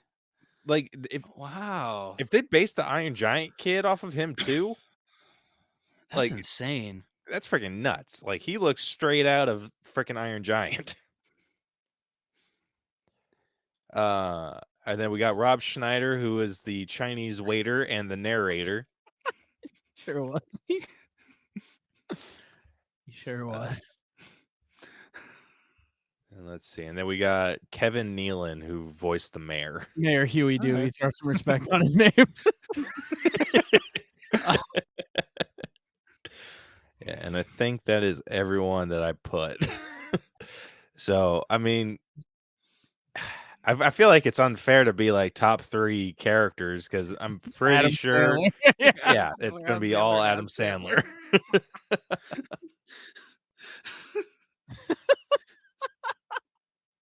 Actually, I like Chinese waiter. I know it's racist now, but I do like Chinese waiter. Dude, I've heard There's some like quotes I that would was like to do from there too that, that I can't, but Yeah. dude, there was some stuff that I heard about this movie, like from freaking TikTok saying like, oh my gosh, like I can't believe what they did with the Chinese waiter. It's so offensive, so racist, blah blah blah blah blah. I'm like, dude, it wasn't nearly as bad as I thought it was gonna be. now all this time Whitey was waiting for your call. Nobody cared. But the one time you really needed him, we weren't there. It's just not fair. Bum biddy biddy biddy bum bum. Bum biddy biddy biddy bum. Just the pinnacle of Oh, music and film. Is that moment right there. Dude, no Benjamin gets joke. on that table. It's a pipe string. Oh shit. Yeah. So yeah, I'm assuming that all 3 of us are gonna be top 3 Adam Sandler. Yeah. Okay. In what order though? Yeah, Whitey Duvall, Davy Stone, Eleanor Duvall. Yeah. I'm actually gonna reorder it because to be different. That's a technical foul. What you got to realize is that Whitey Duvall is really close to like a Carl Weezer. You just got to like shift to the side of your throat. You're talking about Yeah. Jimmy's mom, and then you just switch it over. That's a technical foul. You're doing from the same part of your throat. It's just letting it out different. Yeah. Jimmy's mom, that's a technical foul. Can we talk about there's a straight up an episode? Sorry, Caleb, to cut you off. But there's an episode of Jimmy Neutron where they're walking down the street and Jimmy just straight back. So what do you guys want to do today? And Carl goes, hang out with your mom. She just goes and keeps on talking, but Jimmy gives him the biggest like, what the fuck did you just say, dude? I want to get Jimmy's mom a question. Dude, have you heard the story of how this is totally off track of how Ms. Neutron started off? Like they started like writing or like they designed her to be like a pinup model. Like that's how like the design for Mrs. Neutron came to be. And then they just kind of were like, all right, send it. Like they have like the concept art and everything for it, and like it is straight up like pinup. So that's like that's what they went for with Mrs. Neutron. And I'm like, I see it. I can't name a single person that didn't have a crush on freaking Jimmy's mom. mom. My roommate's looking at me all weird. Yeah. Are you not my roommate? You're not my girlfriend, so what are you?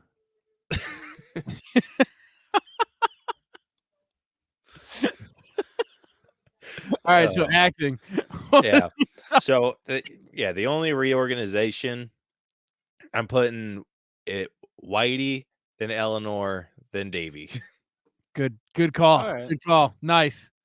I'm assuming Davy's at the bottom just because it's just Adam Sandler's voice. Pretty much. Yeah, that's fair. I get that. Yeah, I mean, Adam Sandler doesn't try very hard with his voices or with when it comes to like his main character.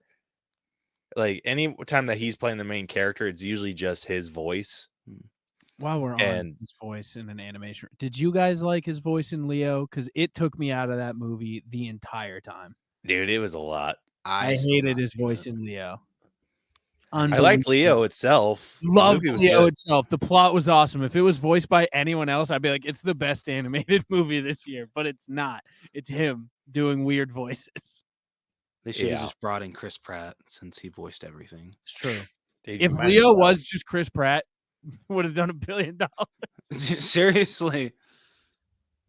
I don't know who else's voice I would have preferred to see. Rob Schneider's. Like, cause I mean, just like going like side by side, like, cause you got the Bill Burr voicing the turtle. Yeah. Like, who do you get to like go up with Bill Burr? Maybe just a less annoying Adam Sandler voice. I don't know. I didn't like the little thing he was doing. Adam Sandler. It was. He was throwing it was almost like he was summoning. It's like every He was word. dialing. It was Davey, just with a little like sprinkle of Whitey in there. Yeah, every like third word had some Whitey, and you were like, "What's happening?" Yeah, it's either you go full Whitey or you go full Sandler. Yeah. Don't do some weird middle of the back thing. All right, what about you, Rose? Where do you rank your top 3 actors in this? Honestly, I probably agree with you. The Whitey, Eleanor, and then Davey. Wait, no, wait. That's what No, was that was Caleb. mine. Sorry. No. Wow. Whitey, Davey, and then Eleanor. I'm sorry. The deer came damn close. The deer's Yeah. good. Dude, I was surprised that they actually like credited him with the deer. Just making the grinning noise. All right, what are you guys giving the giving acting? I mean, Oh, I forgot. I'm the one like starting. So, oh gosh, this one's tough. honestly, like after this movie, I wish that Adam Sandler got to do more of these kind of voices because I feel, even though some of the voices are, did not age well for some people and be considered racist, he's got some range when it comes to voice acting, and I wish that he did more of it, not just his voice when he does voice acting. Yeah, he does. He has amazing range. Mm. There are definitely some voices better than others. Yeah, But yeah, I think overall, I mean, the extras bring it down for me a bit. that's fair. So I think I'm going to give this the same as my writing. I'm sitting at like an 82. That's fair. I just found some very fun things in the cast that I didn't notice before. Oh no, What's that? Tom Kenny, the voice of SpongeBob, is the sharper image chair. No. The Sprouse God. twins are the KB Toys soldiers. Are you? Get out, Whitey. We're coming. Tyra Banks is the Victoria's Secret. No. Oh my God. That tracks. Yeah. Dante is Foot Locker guy. That one, now that I see it, is back. Carl Weathers is the GNC guy. But yeah, those made me laugh. So That's amazing. I was looking through the cast list earlier. I did notice that Sandler did include both of Chris Farley's brothers. I saw that. Oh, I that's didn't know cool. they were brothers, but I saw the Farleys. Yeah, the Panda Express Panda.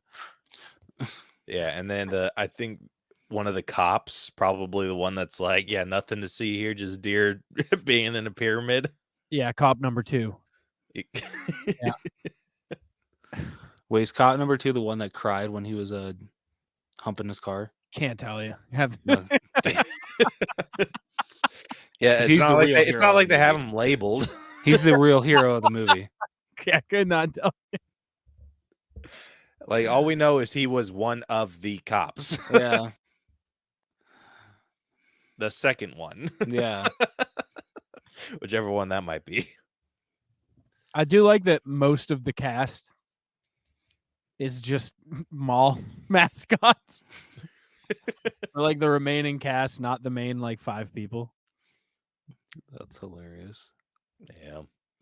So where are you guys sitting with the acting grade? Iconic voices, Whitey Duvall's an iconic voice. What'd you give it? I gave it an 82. And that's just because of some of the extras. I didn't think we're quite on the same level as all the other characters Sandler did. They came in for a day. He spent a winter just in the lab. Just in the lab, dude. I don't know. Sandler's parts on this are so iconic to me and only me and Rose. I'm gonna go with an 86. Yeah. You know, I'm gonna match Riley. Yeah. Yeah. 86. All right, moving on over to character development. I mean, Davy's a good guy. Benjamin's not a bitch anymore. Vanessa stopped whatever pissed her off. Eleanor got her wig back, and Whitey Duvall is a 36-time Dukesbury All-Star. What is not to say? And anyone did not develop. They all developed to the max potential they could be. Even Yeah, the whole town loves Whitey now. They took advantage of him, and they saw their wrongdoings. Yeah. They don't think of him as a jackass in the box anymore. Yeah. I went to school with Whitey. As a joke, I asked him to take me to the prom. Dude, that was messed up. Slow danced with his mom. You're so mean to Whitey. I wish we could take it back. Dude, I can't wait to see what the music score is. Dude, I can't wait. Dude, the whole that whole prom reveal thing where Whitey went home and like danced with his mom for prom, I was like, oh, that's so sad. And then I saw Whitey grab a handful of ass. And I'm like, oh shit. He just has pure white hair. At 18. Oh shit. Yeah, that threw me for a loop. I was like, ah. Oh, I mean, man. but we usually we base this typically off of like the main character. So this being Davy, he had some decent growth, but I feel like I feel like it was I don't still know. kind of selfish. I feel like he's still kind of a piece of shit. Yeah.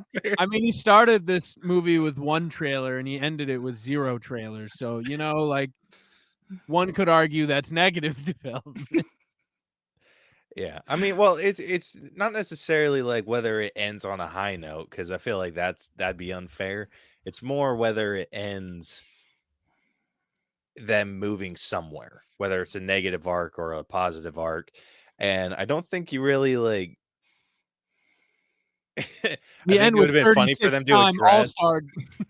Yeah, I think it would have been funny for them to address like the sentence that Davey had. It's like Well, yeah, after I mean- all this, he just gets locked up and Yeah, serves 10 years. Freaking hilarious. The final scene of this movie, the scene before it is Davey trying to jump town to not go serve 10 years in prison. Yeah, so it's like after this, does he just like skip town? With a family. Yes. Does he still live in Whitey and Eleanor's house? Yeah. Or did him and Jennifer hook up very fast and now they're married? Is it Vanessa or is it Jennifer? You guys have been jumping back and forth. Jennifer. It is Jennifer. Okay. I'm like, where the hell did you guys get Vanessa? That was No me. idea. Okay. But hey, at least Davey got to get his wish from Whitey, that him wishing him a happy Hanukkah just meant as much as when his dad used to say it when he was a kid. So, Dude, that was a freaking sad moment. that I was was like, oh. Happy Hanukkah Stone. You know what, Stone? If me and my imaginary wife ever have a son, I hope you'll consider him a brother. Thank you, White, and I'll pretend that you never even said that. Appreciate it.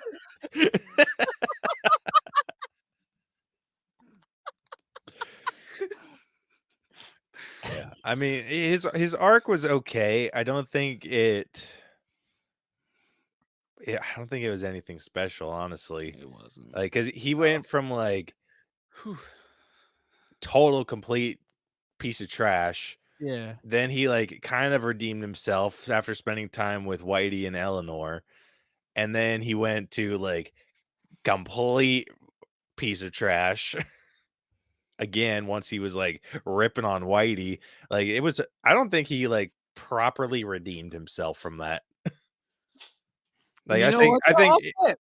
I don't think what he did at the end was all that bad. He just raised his voice a little bit and got mad because Whitey was on a touchy subject. Listen, that conversation wouldn't even have turned any heads at the beginning of the movie. But now that he's reformed, everyone's mad. I don't know.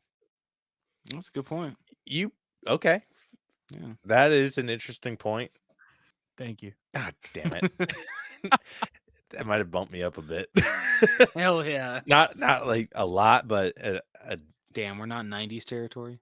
I am not even I'm close kidding. to I'm 90s kidding. territory. Yeah. This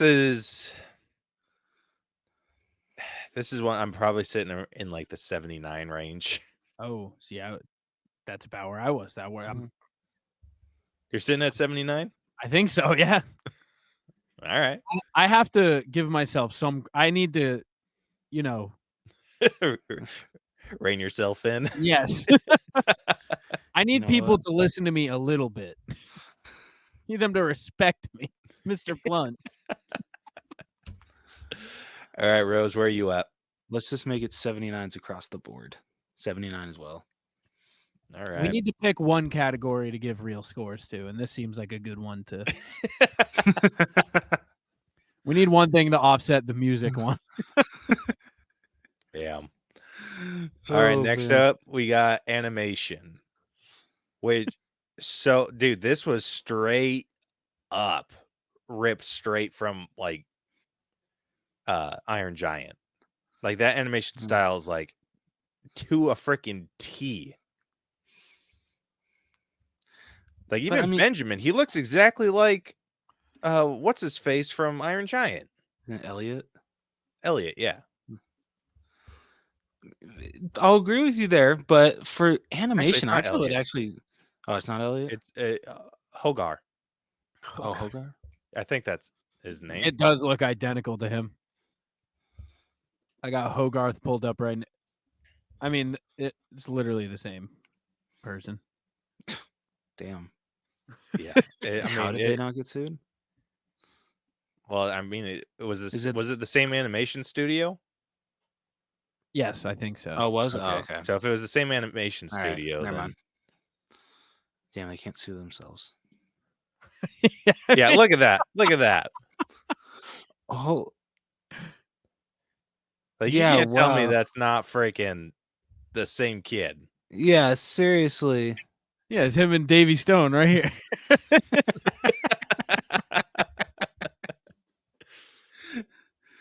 Dude, that is trippy. Yeah, and I have the picture of him too. Like, it's the same face, different hair, and that might as well be his freaking mom. Yeah. There you go. With that, I feel the animation actually holds up pretty well. Like, It does. like this was pretty damn good. I will say this. The animation is beautiful. In motion, though, I'm not the biggest fan. I felt it was distracting. For a cartoon, it felt like the movement was too lifelike. Like, Uncanny Valley. huh? Back to the Uncanny Valley. A little bit. Like, I don't know. Like when they had like the crazy action sequences, all of that seemed like it looked really good. Like Whitey had a lot more of the like cartoonish movement about him. But when you're talking like right foot, size 9 left foot. yeah, but like Davey, like anytime that he was doing like some big movement, it looked like when he's real. doing basketball moves, you're like, well, yeah. Or like when he was at the mall and he was like, whoop, like doing that shit, I was like, it looked weird. it almost seems fluid. It's all like ever moving. Yeah. Like it's like they, and I wouldn't be surprised if they just like recorded over like a green screen or something and just like copied the motion like exactly, because that's how real it felt. It almost felt like the Uncanny Valley motion capture, Yeah. but in like a 2D style. Yeah. So it felt odd, at least for a cartoon, at least one that was like as highly cartoonized as this one was. So I mean, You got a good point there. I mean, even comparing this, because I went and like checked or was watching some clips from Iron Giant after, even they had very cartoon-esque movement about them. It was very like high energy and very exaggerated. But this, it was just very, like I said, real. It was too realistic of movement for my liking, and it was distracting at times. Can I counter with the opening sequence where it's the Columbia Pictures icon, but it's just Eleanor?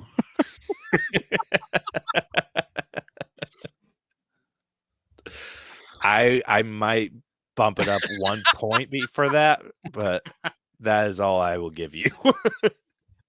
Like this doesn't, like, it doesn't affect my score too much because the animation itself looked great. It's just the motion was distracting. But I mean, like still shots, it looked like no complaints on still shots. It was just like the cartoon-esque movement wasn't quite where I wanted it to be. It was there, like I said, it was there for Whitey and it was there for Eleanor. Wasn't there for anyone else. That's fair. Yeah. So with that, I think I'm going to give the animation maybe an 88. That's not bad. Yeah. I mean, it was good. Like, I can't argue that it's good. Like 90% of the reason I took it down that far was because of the motion. I think that's fair. Yeah. Because I can see it in my head now, the different like, type of thing you're talking about. Yeah. So what do you guys think? I think I'm just a touch higher, 89. Yeah, I was thinking the same. I don't think I'm ready to go into the 90s yet, but I think 89. I think 89 is a good number. All right. All right. Next up, the one you were excited for. 100. The music. 10 or 100. Yeah. Give me, yeah.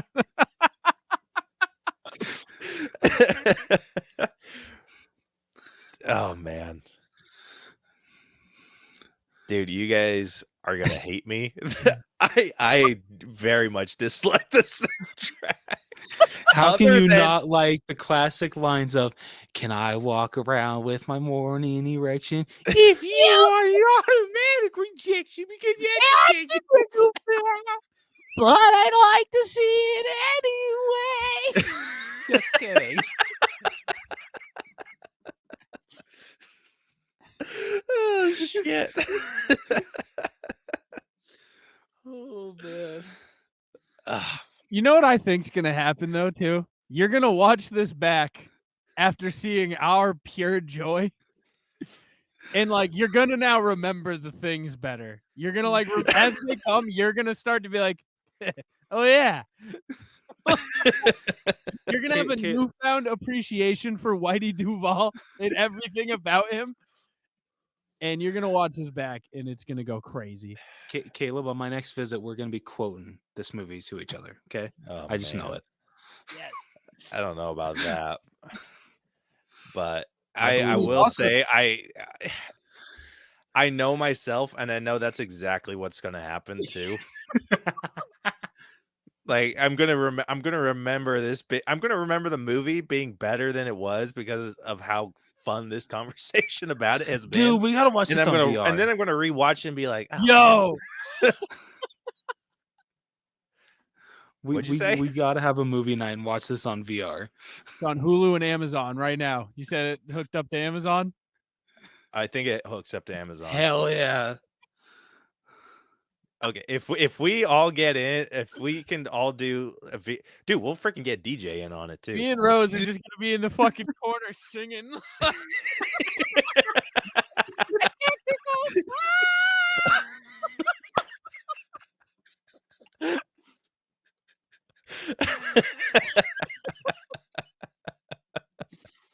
And someone's gonna pop in and be like, "Oh, sorry guys, I think we're watching porn." Oh man. Dude, that would be freaking awesome. If we can make that happen, I'm in. Oh, that'd be amazing. Yeah, I'm down. Okay, let's make this happen. Like dead serious. All right, if Be a friggin' anyone blast. listening to this right now wants to join, yeah, we should do that in the Plunging for a Cause. Just the late night hours. It's just me sitting there with fucking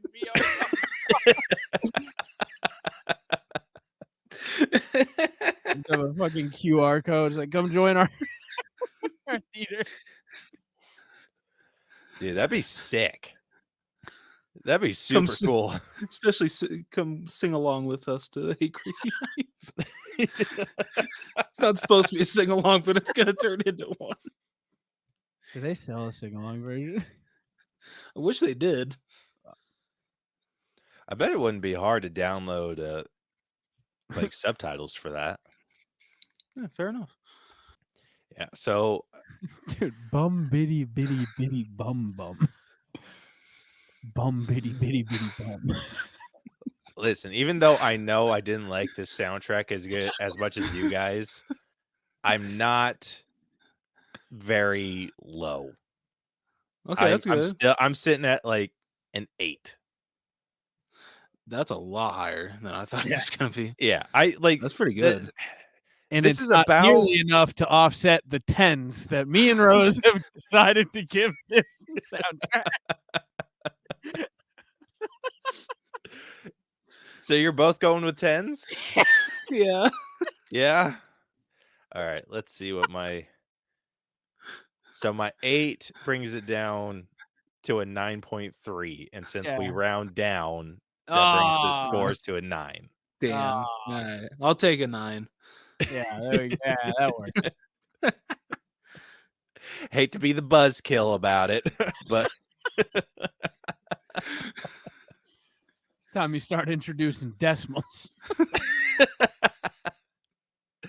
oh, dude, I think we really need to start. It's just hard finding the scores in between because we have like the percentage that each of the scores represents. Yep. Because I mean, so if you go down our list, so it's 1 out of 10 for music. A 1 is like a 45. Yeah. Okay. Yep. That makes sense. Yeah. So I mean, that's the lowest that it will go is 45, and then I think it bumps up every like in the middle. So I think a 5 represents I want to say a 75. Yeah. And then you just going up from there. That makes sense. Yeah. So I can't wait to hear what this is above. Yeah, right. So excited. All right. Next up, we got character design. And this is just talking about how these characters look. Size 11 men's right foot, children's 9. Peak design. Dude, I gotta say, they adapted Adam Sandler super well. Yeah, he looks really good.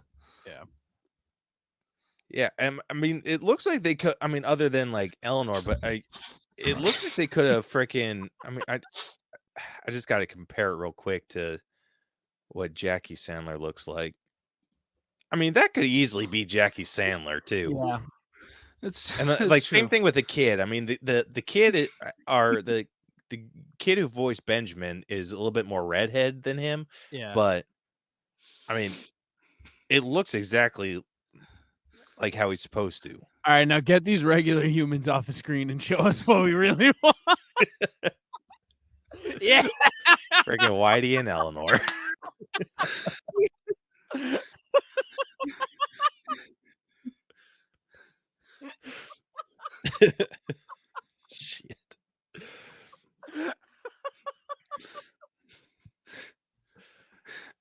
if you're gonna kill us, please take off your wet shoes. They're soaking the carpet.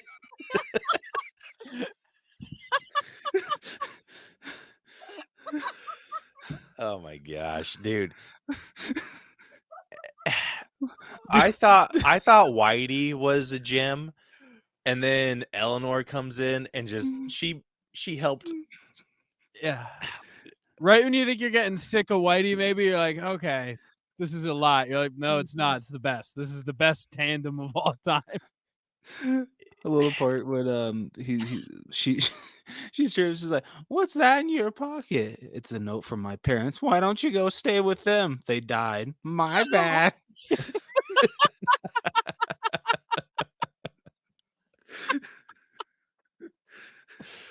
Oh man, dude, I love these two. Like they're fantastic. Oh my god. Dude, I love the joke about her looking like an owl when she doesn't have her wig on. And then they take it off and she's just like, her eyes get like real freaking big.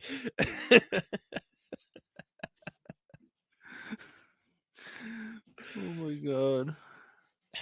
Oh, dude, I it was funny because I only caught like I'd only seen like some clips from this on TikTok, and so I saw that when Whitey took his shirt off, I thought he was like an abominable snowman or something like that,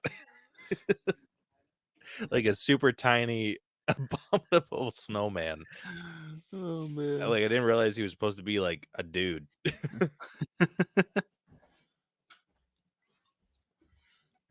But I mean, given definite props to how they designed these characters, because I love like the Iron Giant vibe about their design. Yeah. But yeah, I mean these two were great. I mean they're super iconic. Like Yeah. I cannot deny that. I think my only issues outside of them are just maybe extras. Like some of the You extras don't like look the kid with tits or the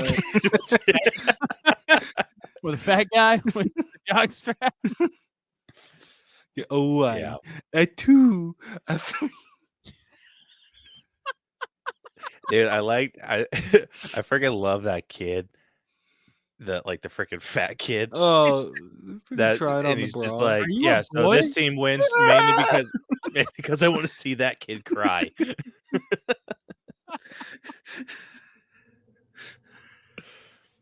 And then he was in Victoria's Secret, wasn't he? Yeah. Yeah. Are you a Opposite boy? door. Aren't you a boy?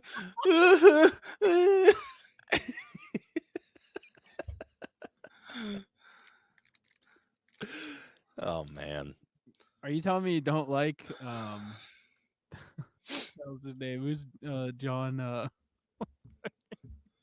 John Lovett, so the first winner of the patch, Tom Balthazar. Oh, With the hook. Dude, yeah, like some of those characters look You don't like Miss Triple Nipple, funky. dude? Triple Nipple was weird. She's had 3 boobs. That was it. That was the whole joke. She just has 3 tits. Yeah, You don't like cop number 2, dude? This is one I think I'm going to be a bit more of an asshole on. I think I'm giving it a 7 for overall, like just the design. Like it just, I don't know. Gross, this is how we get our point back from music. So what are you guys giving the 27 character would put us at a design? 9, just saying. wait, what? A 27 would put us at a 9. That's true. No, I'll give it a 9. Yeah, same here. We'll take our 8 in peace. Yep, that brings it down to 8. All right, last up we got our own personal scores. So I'll I'll kick this one off because I think Yeah, you guys. please do. Yeah.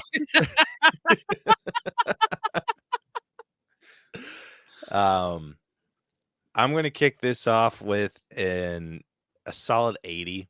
I had a really good time with this movie. I thought it was really fun. Just wait. Till you Obviously, it didn't. watch, It brother. didn't. It Yeah, didn't just connect. wait. It didn't connect with me as much as these two, but it was fun. I did get a good laugh out of it. There was a lot of freaking funny shit in this, and 99% of it came out of Whitey Duvall's mouth. Correct. I was gonna ask, like, did you laugh more during the movie or us on this episode just quoting it? This episode, I laughed more. That's a technical foul. Technical foul. Oh man. Yeah. So yeah, I'm sitting around an 80. I had a good time. This is definitely one I will re-explore, but it's probably going to be because I am made to. Yeah. And if we do a Me, I'll VR be the movie reason night, I I'm just- all in. I am all Hell in. yeah. Sweet. Dude, that'd be so awesome. All right, which one of you wants to go first? I'll take Okay. it. Okay. I'm gonna go with a 92. Just love this movie. Just love this movie. I got the hometown boost. That's fine. I'll take it. Yeah, it's the best. Whitey Duvall is the best. There's almost no one I love more in film than Whitey Duvall. I've never been happier for someone to get 36 Duke Frey All-Star patches than Whitey Duvall. Oh man. For me, I'm just slightly lower than Riley. I'm gonna go. Wait, what? Yeah, it's Mr. Plunge. Yeah, Mr. Plunge. I'm sorry. I apologize. Mr. Plunge. You were the one that was trying to make it stick too. Yeah, I know. I'm sorry. I failed. I can't give it a territory yet, but I'm so freaking close. So I'm gonna go at 89. I love this freaking movie to death. It's so freaking good. It's one of my favorite holiday movies. I don't care that's a Hanukkah movie and I'm not Jewish. It's still on my list for my favorite Christmas movies. I love this movie. Alrighty. Well, I believe that wraps this week's breakdown. So going through these scores real quick, starting off with story, we kicked this off with a pretty sturdy 82. Writing had a decent bump, sitting at an 85.33. The acting went down just a hair, sitting at an 84.67. The character development ended up sitting at a 79, and I believe that is our lowest category. Animation had a decent bump, sitting at an 88.67. The music is sitting at a 9 out of 10. The character design is an 8 out of 10, and our personal score averaged out to an 87%. So with that, the final All Bros and Plunge letter grade for 8 Crazy Nights has come out to a B. All right, I'll take it. Yeah. Are you guys hoping for higher? Yes. I was hoping for a B plus. Which I get we're at fault for it not being higher. It's true. Yeah, I mean it's. Is it a solid or a soft B? So it is sitting. Let me pull that up real quick. Damn character development did it in. Yeah, pretty much. Fucking Davy Stone didn't learn enough. So it's pretty sturdy. Yes. Okay. So our cutoff for a B, I believe, is an 86%. This ended up scoring an 85.2. Okay. Okay. Not bad. Yeah. So do you guys want to hear what it's below or what it's above first? Ooh, hit me with below. Hit me with below first. All right. This is the moment I've been waiting for. All right. So 8 Crazy Nights, sitting at an 85.2, has ended up below Holes. Did I make 2 consecutive movies? You made On 2 this consecutive movies. That's awesome. Yeah. Wait, So I everything I'm about to list off is also a B movie. Okay. All right. So it ended up below Holes. It is below The Flash. It is below The Unbearable Weight of Massive Talent. It is below Harry Potter and the Sorcerer's Stone. Okay. That seems fair. And it is below Halloween Kills. I'm okay with that. Going the opposite direction, it is sitting above Chicken Run. Okay. Wow. It's good. It is above the Lion King remake. Yes. Good. It is above Hocus Pocus. Extra good. A superior holiday movie. It is above Megan. Yes. I agree with that. It is also above The Matrix Resurrections. Suck it, DJ.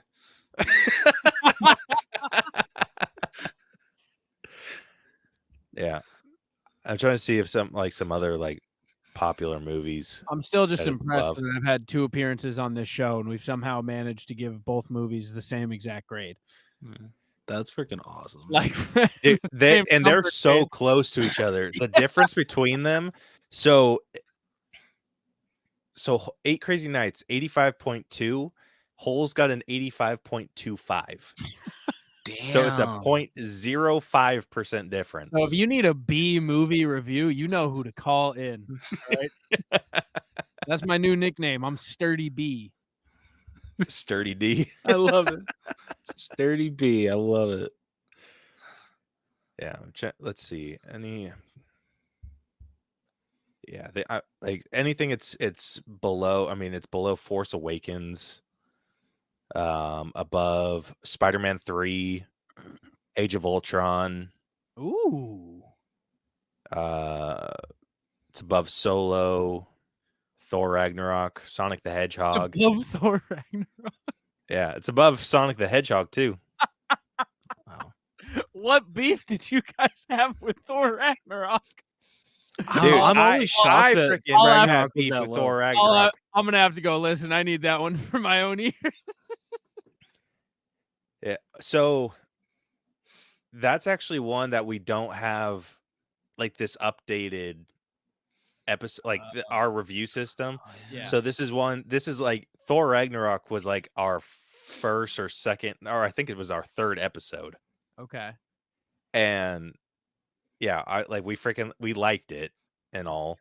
Caleb just didn't so love how no, the listen, Hulk we was handled. went through so when we developed this system, because that was before we had a system, we just kind of were whatever, we're giving it this grade. Yeah. So when we developed this system, we went through and we're like, okay, well, we have this many movies that we haven't scored. Retroactively. Yeah. So what I did is I sent it out to a bunch of different people and was like, hey, would you mind review however many movies of these you want to score or whatever, feel free. And a bunch of people sent in their scores. So this is a collective score of people. Interesting. Yeah. I'm pretty sure I sent you guys a list. Maybe. I might have. I'd have to go back and check, but I'm pretty sure you guys were included on that. But yeah, so that's one of those that we have an episode about it, but it's not referencing any of the scores because it's pre-system. Well, we still won, so Damn. We did. But yeah. get Thor. So with that, unless you guys have anything else you want to say about 8 Crazy Nights. Bitty bitty bum bum. Bum bitty bitty bitty bum. I mean, Mr. Plunge said it best. It's perfect. All right. Well, with that, that wraps up this week's breakdown. Thank you so much to Mr. Plunge for joining us on this episode. Do you want to tell everyone where they can find you and what you do? Yeah, dude. The Plunge Podcast, at Plunge Podcast everywhere. We talk about a lot of movies now because I watch a lot of movies now. So that's what we do now. We have a movie wheel with shitty franchises, and I have to watch them. And that's most of our shows now. So if you like movies still, which you should, if you're this far in, you should like movies. Go check us out. But yeah, part of the Inner Circle podcast. Go to innercirclepn.com. That has most of our info. So go there. But yeah, the Plunge Podcast. Come check us out. Oh, December 5th and 6th. 24-hour live stream, Plunging for a Cause, Plunging 5 a Cause, 5th annual 24-hour live stream. All proceeds for the Special Olympics. We're trying to raise $15,000 this year. That'll put us at $50,000 all time. So come tune in on January 5th and 6th. We're going from 6 p.m. to 6 p.m. There may be a certain special guest coming on, so come check them out. But yeah, a share, a donation, anything that day is huge. We're just trying to raise money for a good cause. And yeah, that's it. Hell yeah. And we'll be posting all of that or links to all the stuff you need to know about that in our description. All right. Well, if you like this episode, want to check out more of our stuff, be sure to follow and subscribe to us wherever you listen to podcasts. We are damn near everywhere. I'm pretty sure it'd be easier to find places we're not. Completely spaced. Okay. Yeah, you can catch all of our episodes on YouTube if that is your preferred watching. If you want to watch the video on this, you can follow us on social media. We are on Facebook. We are on X. We don't post to X anymore because X is basically dead. We are on Instagram. We're on TikTok. I mean, hell, we're on LinkedIn. Like there's not a whole lot of places that we're not. We're all at the Allbros. You can email us at theallbroschannel@gmail.com. Check out our website, tinyurl.com/the Allbros. Links to everything is in the description. And yeah. So next week, so next episode will be getting released on Christmas, and that episode will be for The Holdovers, which is that Paul Giamatti movie. I'm so excited to go see that movie. Yeah, I've heard unbelievable things about it. Yeah, so hopefully that one's good and a good episode. And until then, this has been the Allbros podcast featuring The Plunge. So we will catch you guys next week. Deuces. So long. Jimmy's mom.